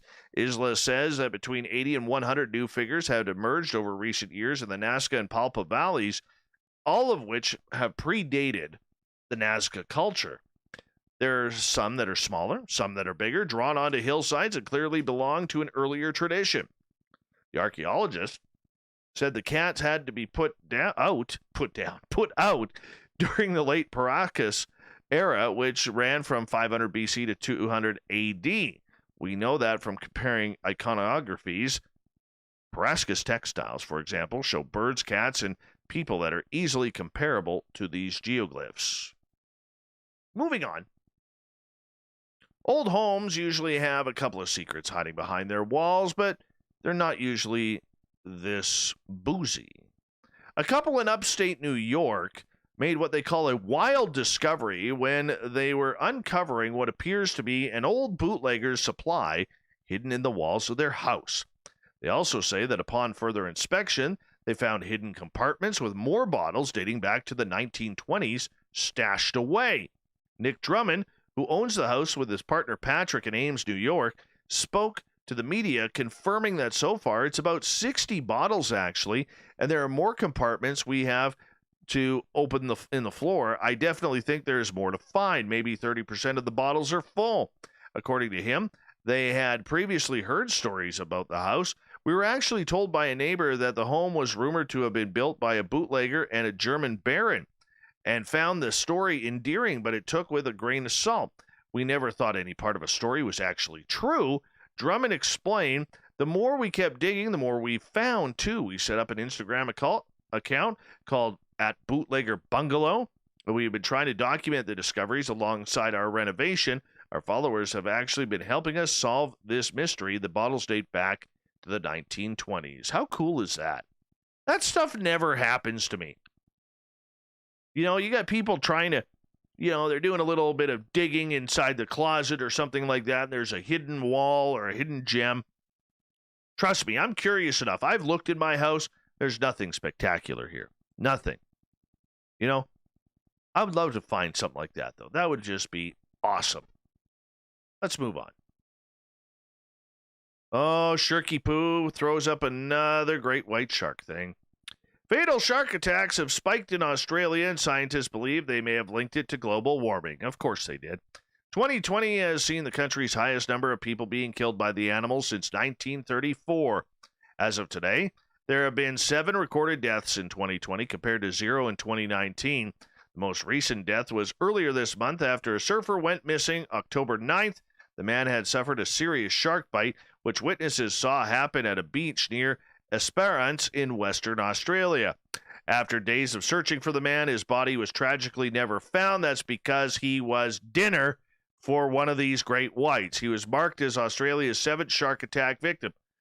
While in 2019, no shark-related deaths happened. The years prior to that saw 2 deaths each, demonstrating the sharp spike in deaths this year.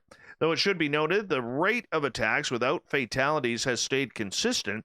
Colin Brown, a professor at Macquarie University's Department of Biological Sciences in Sydney, has done the year a bit of a blip.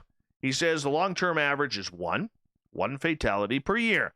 So 7 is a long way above that, there is no doubt. While the shark attacks aren't unheard of in Australia, these fatality rates are. Some have said this is simply bad luck, but others think it could be going on to climate crisis. Really? How do you tie this into climate? Look, I'm not a climate change denier, okay? Not at all. But why do we have to put everything? Oh, sharks are eating humans. It's climate change. How about we just look at it and say, we're putting more things in the ocean. The sharks like to swim in the ocean. They might want to eat in the ocean. And you look like a seal on a surfboard, and therefore they're hungry. They're taking a bite out of you because that's what sharks do. They're not there for pets. They're not there for anything. They are there to murder. Now, I say that with a preface that sharks, are not meant to be pets. They are not meant to be friendly. They're cool, though. They're gorgeous. They need to be saved, and their home needs to be protected. That's why we don't need to go into the water to become a food source. But nobody believes me. We want to blame global warming on the sharks doing their job at being sharks.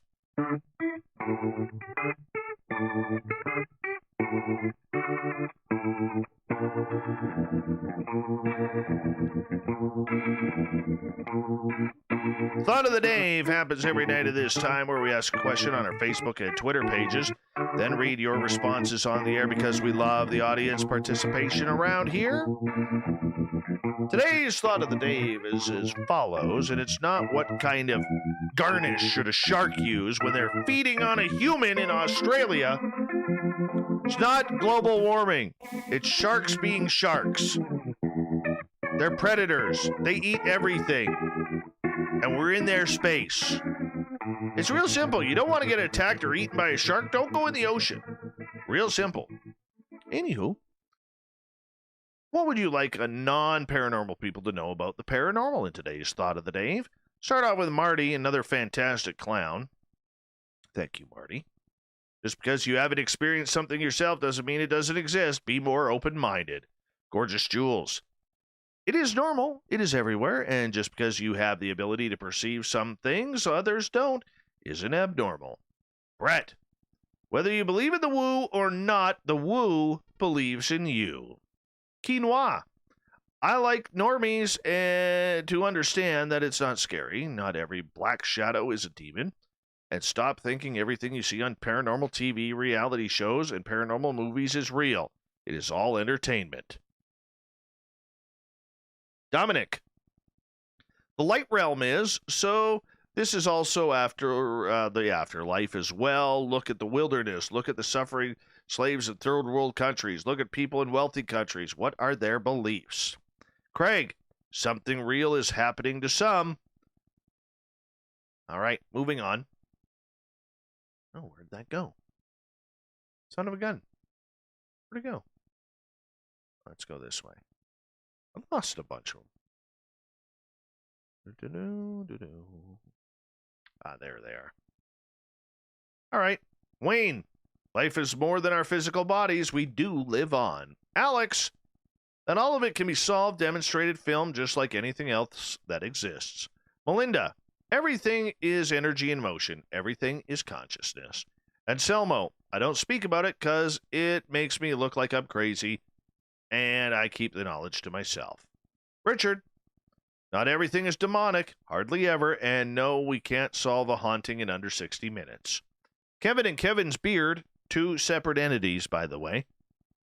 Trying to keep an open mind until you have witnessed it firsthand, you'll always be skeptical. Becky in Manitoba, we are spiritual beings. The paranormal is in our roots. Oh, how true.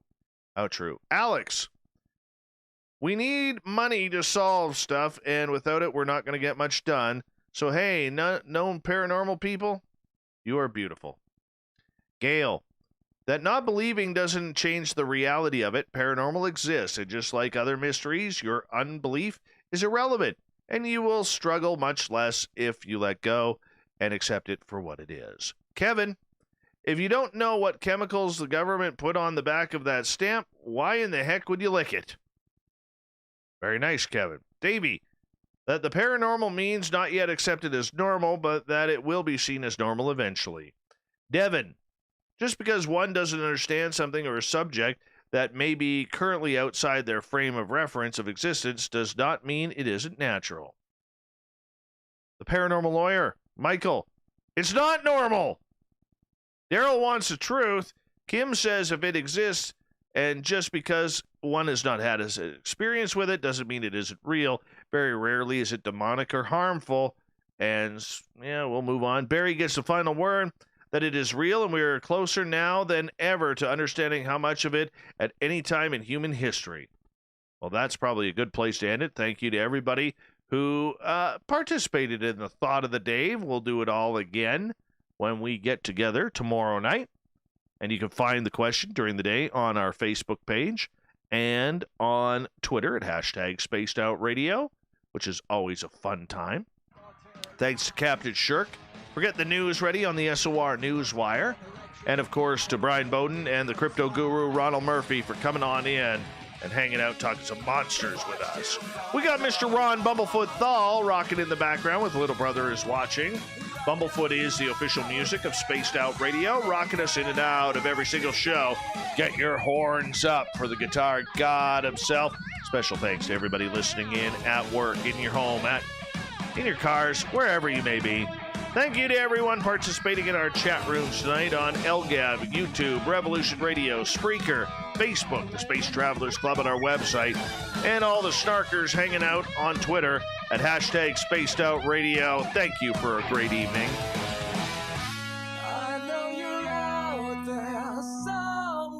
Remember, this show is copyright by Spaced Out Radio and SOR Media Ventures Limited. Thank you so much for choosing to share your evening with us, because together, my friends, we're watching. We own the night. Mr. Bumblefoot, we need a favor. We need you to take us home.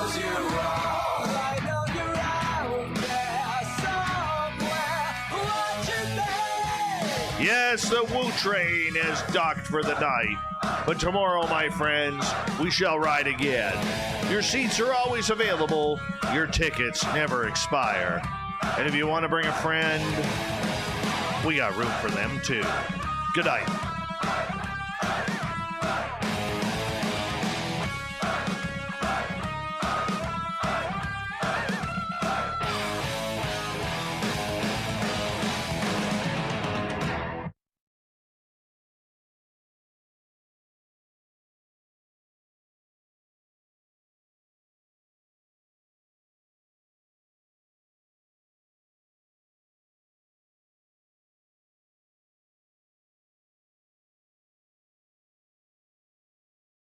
I'm serious about that shark thing, by the way.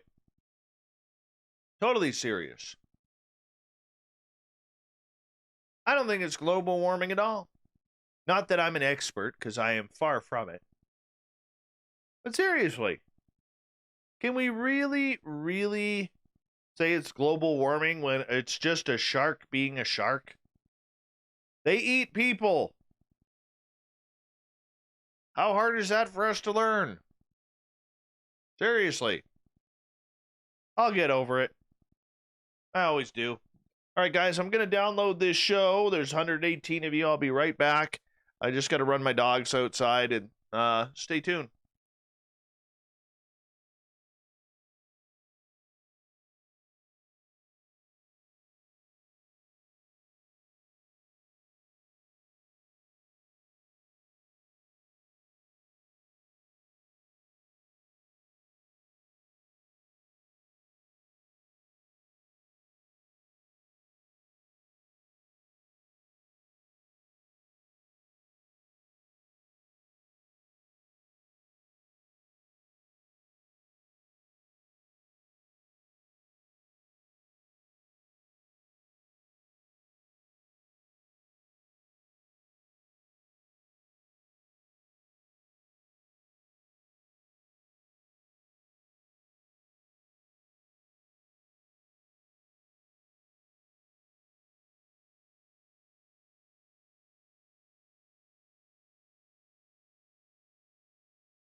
You know, trying to find a black German Shepherd in a backyard that has no lights and is very dark,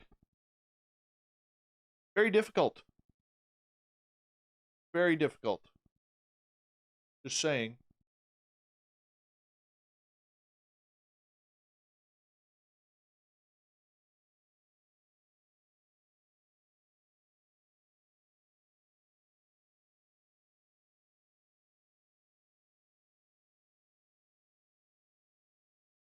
And what is this? Oh, so let's go with this.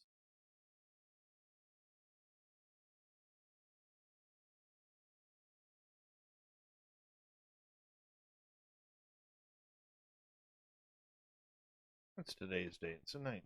Well, it's the 20th.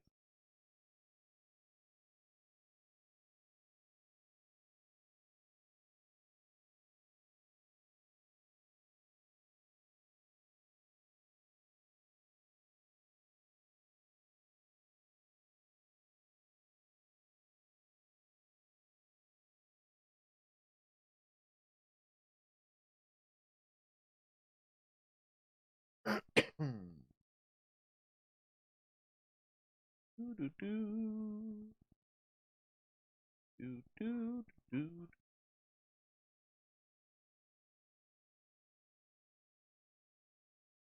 Amplify this so it looks nice and pretty. And we'll go.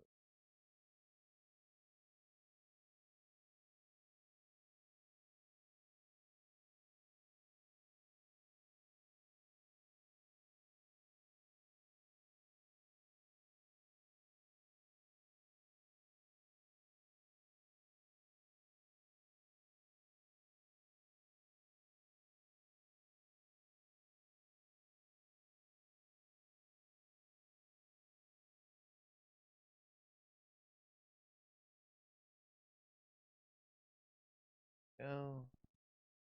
Alright, now we can play around with this.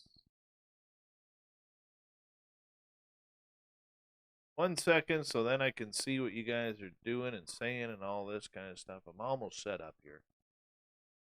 Oh, let's go. There we go. Now I can watch you guys. Hey, Nicken. How you doing? Larry, the cop didn't call you Gorgeous Larry? I'm sorry. Sorry. Do do do do. Do do do do. Do do do do do do do do do. 3 years ago today, Psychotic Symphony came out. That's Bumblefoot's band, Sons of Apollo, with Mike Portnoy, Derek Sherinian, Billy. Oh, what the hell is Billy's last name? He's a bass player. Billy used to be with Mr. Big. And anyways, it'll come to me. And Jeff Scott Soto on singing. Great band. Fantastic band.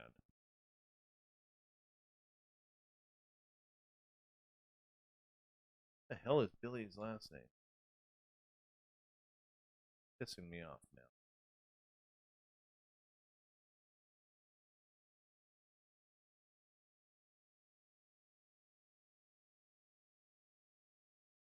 Oh yeah. My backyard is fenced off. My backyard is fenced off, so it's not like I can't find them. Just the one German Shepherd, he has a personality of his own, and he's a very curious dog, so you always got to call him like 4 or 5 times because he's too busy sniffing everything. Gets distracted easily. But he's a handsome dog. He's awesome. I have no complaints. There.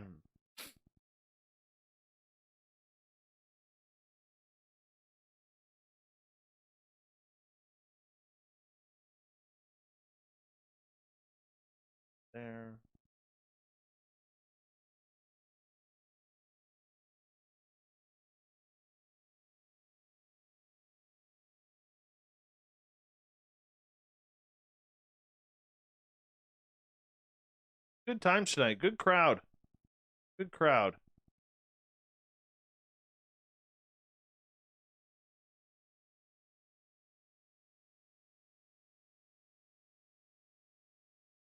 Problem is, you install a doggy door in my area. Oh, jeez, did I do that? Totally forgot to do that. And you never know what other types of critters are going to come on in.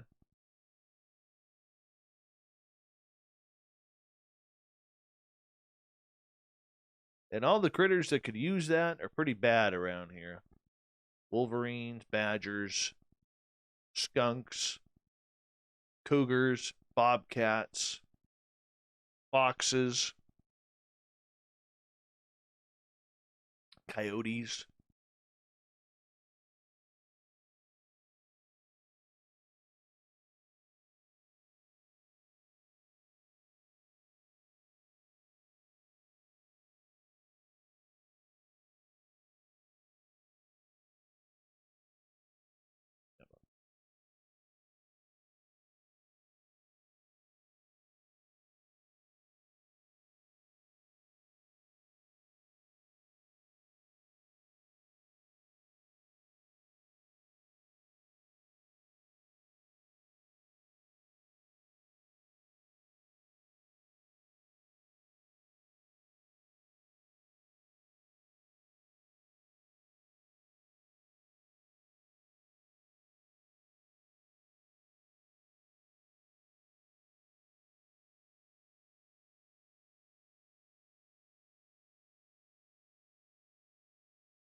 Yeah, guys, let's, as Corey is stating, okay, Corey is following my rules that I set up, and Corey is doing a great job at keeping this politically free.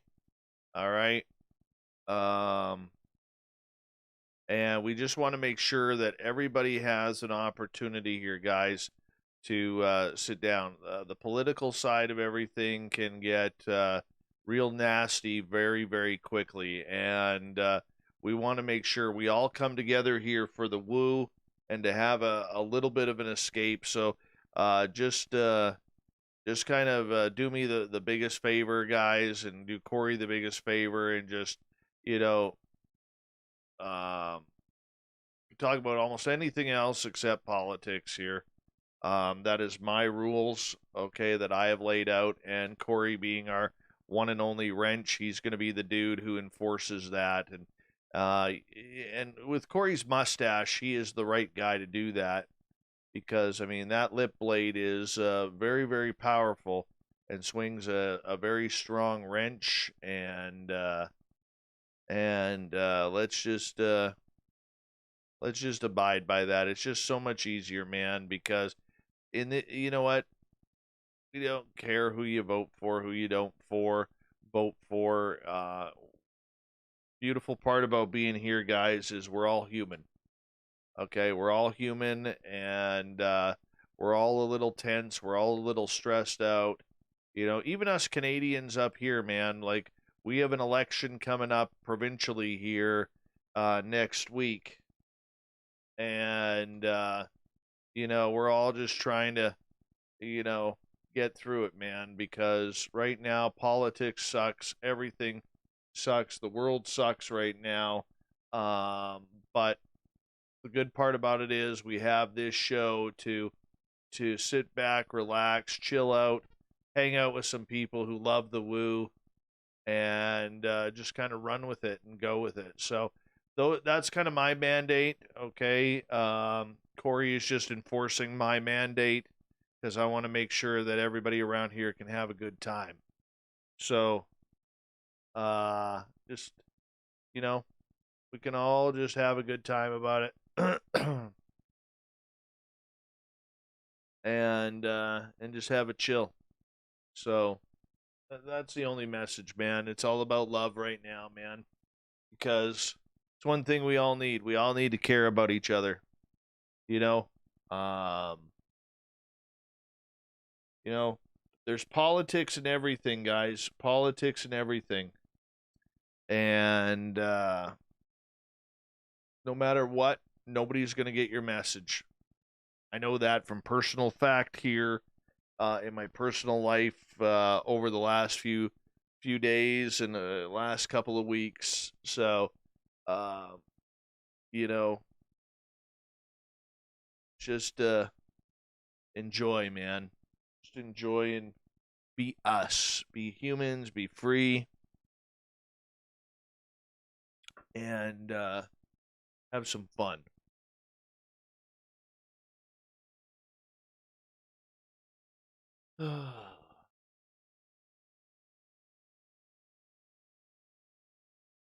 Plus, I'm tired.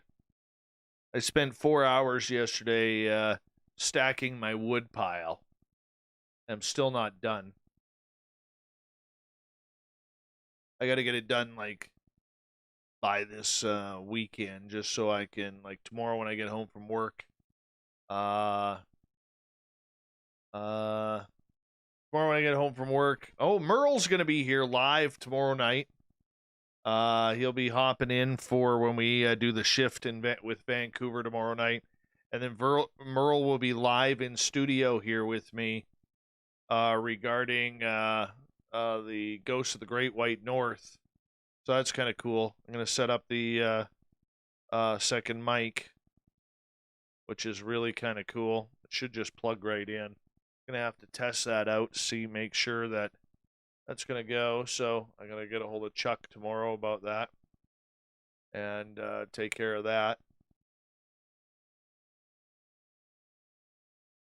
Oh, Chrismo, dude, get a wood splitter. It's much easier on the arms.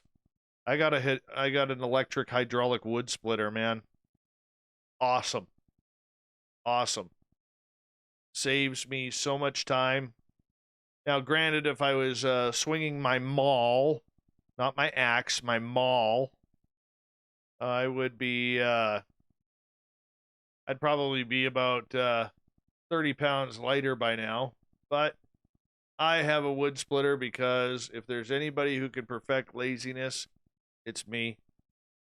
So I have a wood splitter, and I'll tell you, makes life easy. Makes life easy. That is for sure. That is totally for sure. Okay, so let's send this up. Hey guys, it's time once again to get your 6-digit verification code ready here, because we don't want you to go away tonight without being verified. And let's just go like this. Your verification code for tonight, 657-216. That's, once again, your verification code, 657-216. Verify wisely, because we want to make sure that whatever you do, you are verified.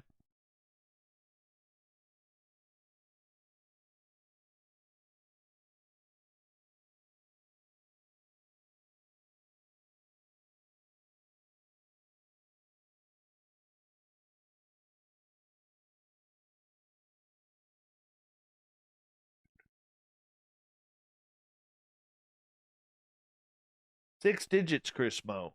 6 digits. Yeah, Dave Schrader and Shane Pittman from the Holzer Files tomorrow night on the show.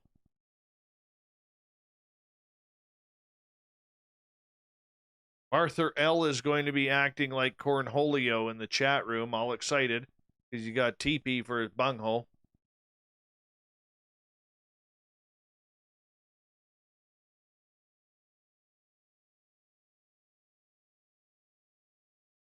Ooh, that's a nice poster. Nick, that is a sweet poster, man.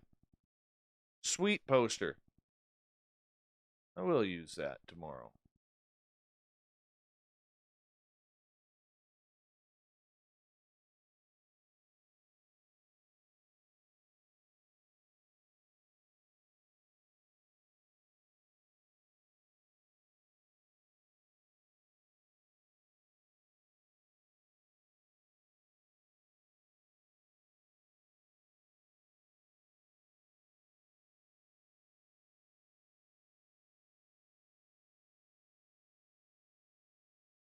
Let's get rid of that.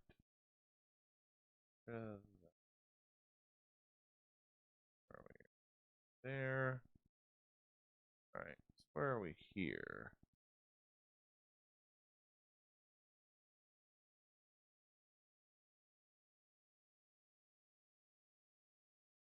Yeah, yeah, Barther.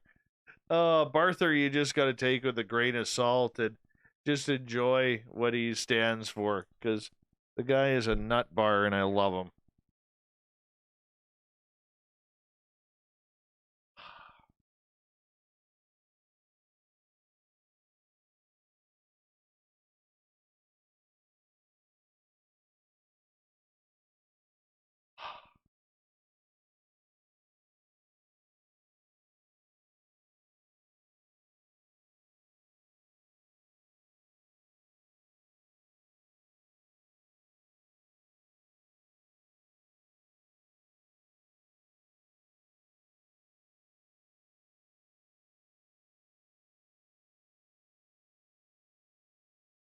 Thanks, Papster. Oh. Anybody remember the Adam Sandler movie Anger Management with Jack Nicholson? Where, he just asks like real logical questions or makes comments and people totally blow it out of proportion and make it into something that it totally isn't.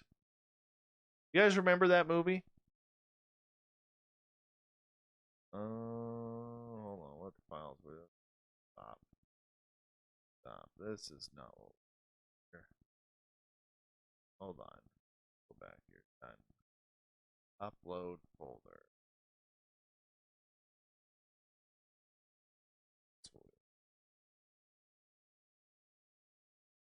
Anyways, do you guys remember that movie? Okay. So, literally, literally, I have had that moment the last couple weeks. Honestly. And so the first night my son had hockey, they came down with all these COVID rules at the rink. And okay, it's a pain in the ass. Okay, and the people there are just doing their jobs. The first thing that they want you to do is they want you to sign in, spray everything down, and write your name and phone number down, and otherwise you're not allowed in the building. And I'm like, oh God, really? Okay, sign it, whatever. And then my son goes on the ice and I get a phone call from Science Bob. Because him and I got to talk. And so I go to walk back out the rink. And this old dude who cleans the ice says, "You can't come through here." I said, "Well, this is the exit. That's where the doors are. There's nobody there. Just him and I, right in front of the doors." He goes, you got to go to the other side of the building. I said, are you serious? Really? He goes, you got to exit through the side door beside the rink. Yeah, I am serious. Whatever. Okay. Brutal. Idiotic. Anyway, so I walk through the lobby, open the door back into the rink, and then walk out the side door. Take my call from Science Bob. We talk for about 10 minutes. I go to enter the rink. I got to spray my hands back down, and all right, whatever. And so all of a sudden, this member of minor hockey comes up to me and says, we all don't like what's happening with the whole COVID thing, but you really need to just relax a little bit. I said, relax what? I said, what did I do? He goes, well, you just don't want to, everybody's just a little tense right now and all this. So I found out that this old bastard from the rink was threatening to kick me out and have me banned from the hockey rink because I wanted to go out the wrong door and not the exit door that they had us doing. So anyways, I get this schedule on my son's hockey thing. This is a couple days later. Okay. Seeing when is it tells me when my son's next practice is. So it says that my son's next practice is, okay, so we missed the Monday practice, and then we said his next ice time was the following Wednesday. So this is a week ago. And so show up, my kid goes through practice, sweats a lot, all this kind of stuff, and, gets out of the rink. And the next day, the company that runs our hockey rink, which is a taxpayer-funded rink, announces through minor hockey that no parents are now allowed in the stands due to COVID-19. No parents allowed. So basically, they want us to dress our kids, put skate guards on them, their helmets on them when they get, and then the kids can walk into the rink, go skate, and then all the parents have to wait outside. Well, a lot of parents were freaking out about this. And what does Dave do? Well, Dave goes on the Facebook page and just says, you know what? This is bullshit. Right? I said, come on. This is getting ridiculous. I said, you want us to wear a mask inside? They said, that's fine. I don't care. Right? But come on. Let's not overstep the boundaries here a little bit. So this executive from minor hockey starts really snidely commenting to me about all of this. Right? Saying, well, maybe, literally said to me, maybe hockey this year isn't for you and your child, and you might want to try again next year, and we'll just refund your money. I said, I haven't said a thing about minor hockey. Nothing. I'm not sure where this is coming from. So after an email and a text message exchange, and here I was thinking of coaching with my kid, right? So I finally go back to the rink on Saturday for my kid's ice time again. And I'm talking to this lady standing right beside me. I can't tell him. Everybody looks the same now with the masks on. And I make a little bit of a sarcastic comment about, hey, be careful or you'll be dubbed the problem parent. And she goes, oh no, she made mention that she was on the hockey executive. And I said, well, that's nice. I'm trying to stay calm and quiet here because I don't want to be labeled as the problem parent. And her response to me was, oh, I know exactly who you are. I went, really? And so I'm like, screw you guys. So, anyways, leads to today. I have this conversation with the coaching coordinator who I'm friends with his wife. She used to work at the same daytime job that I do. And him and I are talking. I just said, you know what? I said, there's some serious Groundhog Day bullshit going on. And I am like, I'm done. I'm done. And I just said, the only thing I care about, because he wanted me to help coach out there, and I declined. Said, yeah, I'm not really interested anymore in coaching and volunteering my time. This is the way that I've been treated so far, and literally, I just said, I just want to watch my son. That's all I care about is my son. The rest of it could go to hell as long as my son comes off the ice each and every time and he has a smile on his face and his sweaty little head afterwards says, boy, I worked hard today.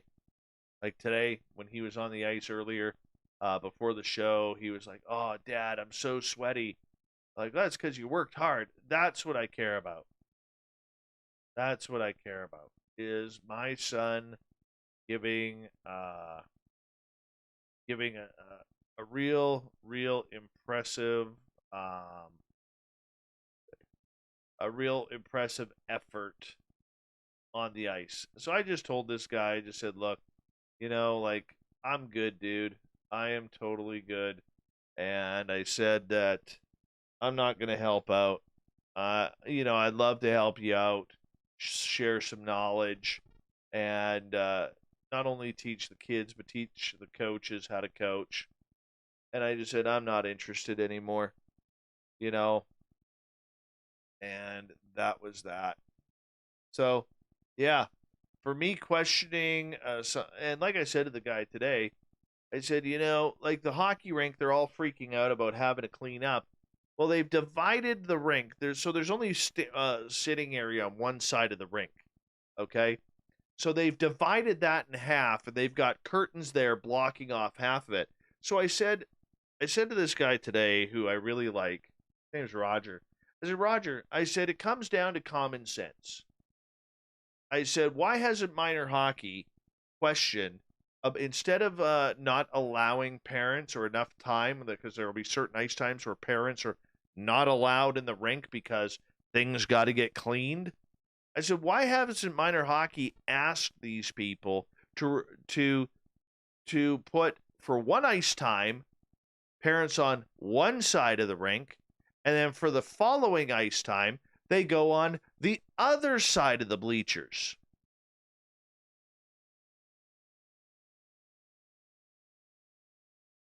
And he starts laughing, and he goes, you would think that logic makes sense.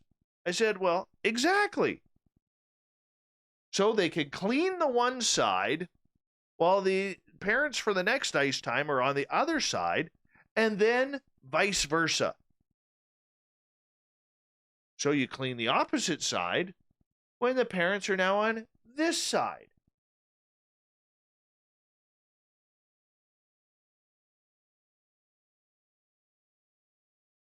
Look, I am not a COVID denier whatsoever, okay? This shit is bad. It's not good, okay?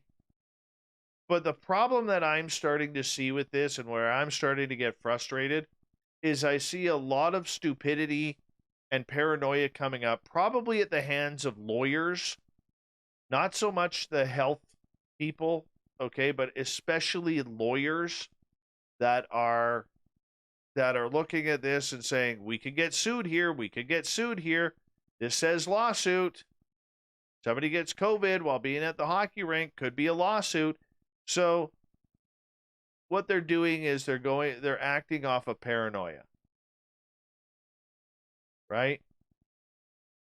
They're acting off of paranoia. And like I said, I want to preface in case somebody's just jumping in here or when you're playing the replay and you're like, what the hell is Dave going off? Is this guy a COVID denier? No, I am not a COVID denier. I know people who have it. Once again, I'll preface that my cousin, who's one of the smartest doctors in Canada, okay, is running a program that is trying to help people survive this horrid, horrid pandemic. But it comes down to it, people, that we have to be smart. And a lot of people are not acting smart right now, which I totally get and I totally understand. Okay? But there also has to be, on top of that safety, there has to be logic.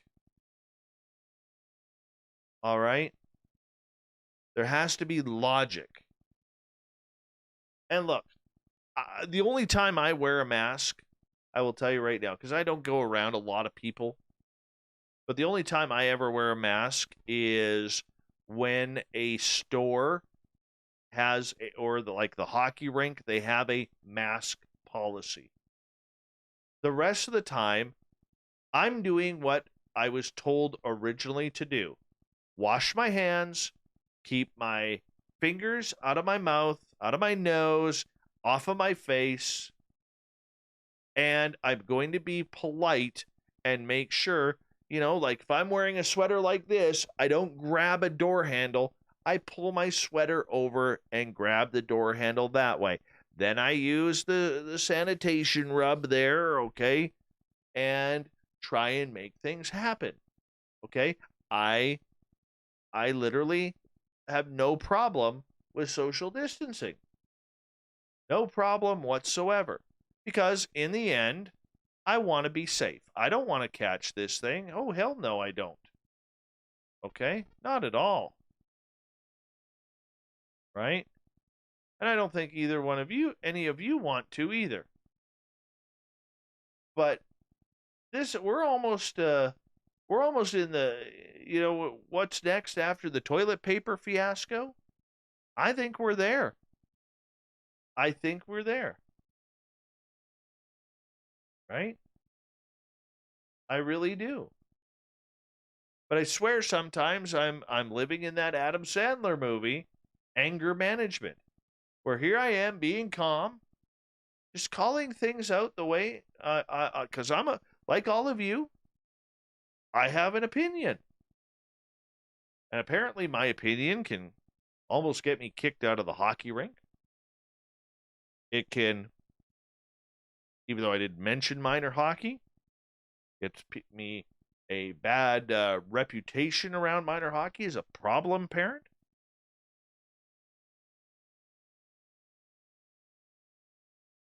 Right? I'm all for safety, once again.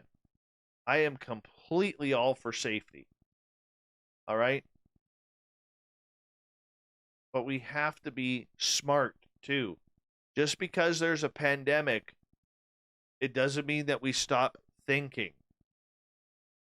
And that's what scares me right now about everything. I'm not saying this as a conspiracy theory or anything like this, okay? I'm just saying this as a normal guy who has made some keen observations at the way a lot of people are acting, right? And it isn't cool. It's like a few months ago,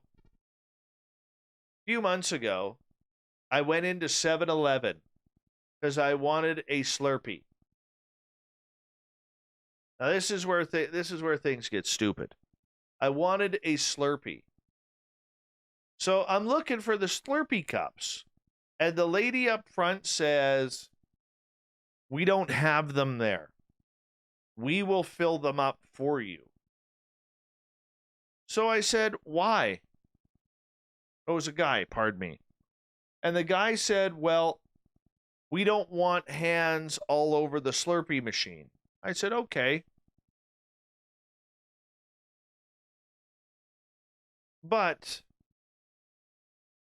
why am I allowed then to open up every machine to where the cold beverages are or the ice cream, or I can touch every potato bag or chocolate bar or anything else you have in the store?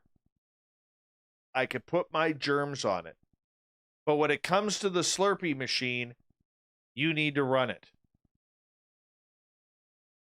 I said, please explain to me where this makes sense.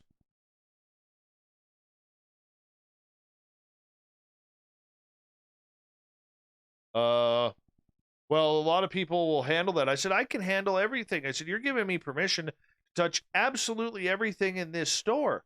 Put my hands everywhere. But the minute I want to touch the Slurpee machine, I can't. You'll kick me out of the store? Right? We have another store up here called The Source. Just like the local electronics store.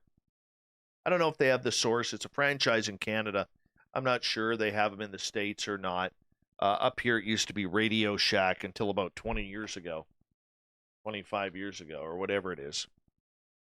So when COVID first hit, if you needed something from The Source, they keep their door locked. They allow one customer in at a time.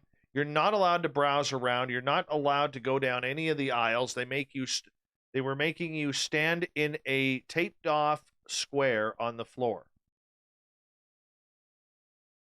And then you would tell them what you need, and then they would bring it up to you. Is this it? Is this what you need? No, that's not what I need. Or, yes, that's what I need.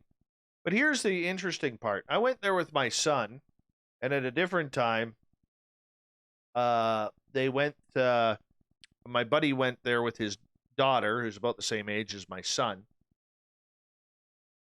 And they literally asked me to keep my 7-year-old son outside by himself. I said, no. Well, we're only allowed to bring in one person at a time, company policy. I said, you want me to leave a 7-year-old child alone outside where cars are going by, and whoever else may be around that, I don't know, may want to kidnap him? I heard that like 3 different stories. One for me happened that way, my buddy, and another person it happened to that I know of. I'm sure there was more. But they were asking people to keep their children outside while they did their shopping inside of the store. This is what I'm talking about. Right? This is what I'm talking about. You know, I had a guy come into my office the other day, and I try and keep everything clean. I wipe down my desk at my daytime job. I wipe down my desk. I have like sanitizer all over the place, one for the customers that I never use and one for me that I use on my own. And I have wheels on my chair. So I have this guy come in who used to work there. He's like, dude, you guys aren't wearing masks around here? I said, no, why? He goes, well, what about COVID? He goes, what do you do? I said, well, number 1, I always leave my office door open. Number 2, everything's clean. And number 3, I said, if I have a customer who leans on my desk, I have wheels on my chair where I move back to keep the 6 feet. And when they lean back, I move forward. There's always 6 feet. Real simple. And then after I'm done with a client, the first thing I do is I go wash my hands.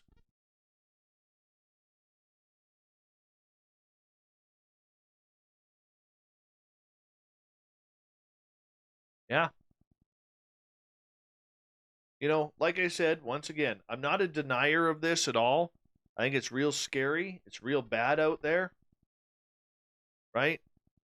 But we can't forget, we're starting to see more and more people forget about logic.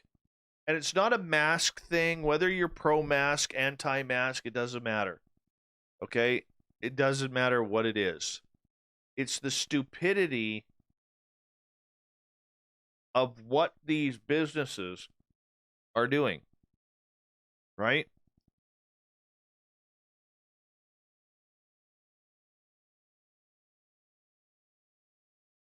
That's what's scary. When people are falling for it and they're criticizing others for having questions.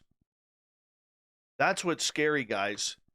That's what's scary most of all is all of this stuff. People are hammering others. Okay? Hammering others because they have questions.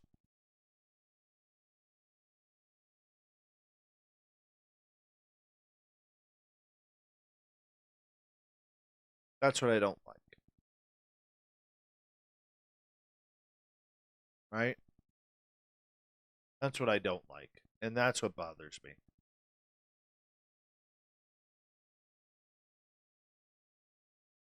Right? That's what really bothers me. So, anyways, it happens. It is what it is. Right? It is what it is.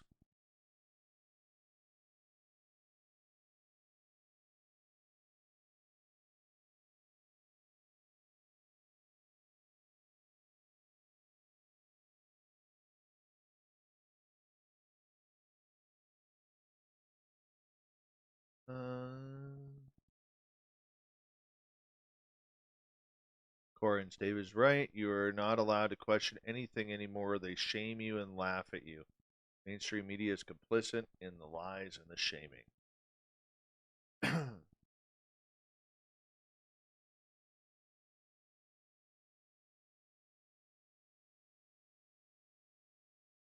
Your warranty may be void there, bombshell bomber. Just saying, unless you have Radio Shack still out east there. Well, we don't hear.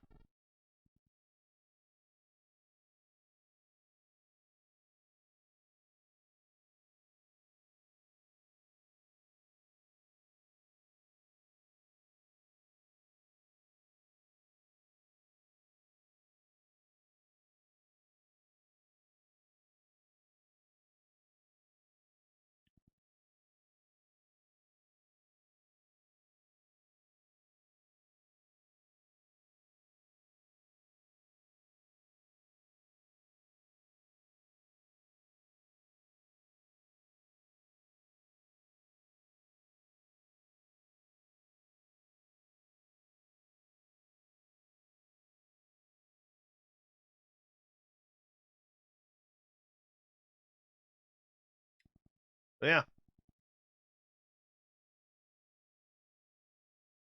Not like what I'm all about now.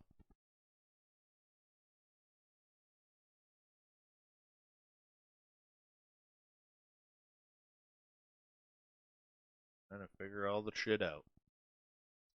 All I do. All I do. I don't know. Doesn't make sense. But is what it is.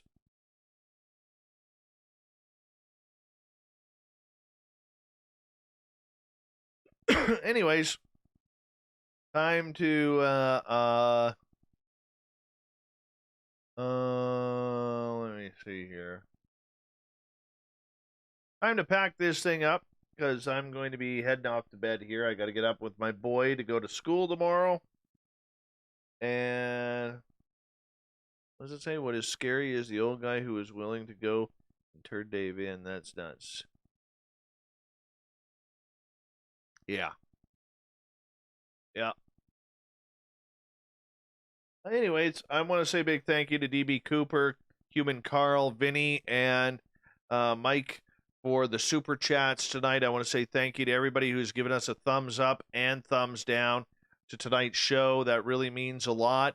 And a big thank you to all of you who are tuning on in as the show is live and those who are tuning on in as this goes to our YouTube archive. Remember, you can do a little shopping, support us with what we do by hitting that subscribe button. And don't forget to do a little shopping at the SOR Vault on our website, spacedoutradio.com. Thanks, everyone, for hanging on out tonight. I really do appreciate each and every one of you. And much love to all of you. And we'll see you all tomorrow night. Dave Schrader, Shane Pittman. It's going to be one hell of a show. So come enjoy yourselves. It's going to be a great one. Good night.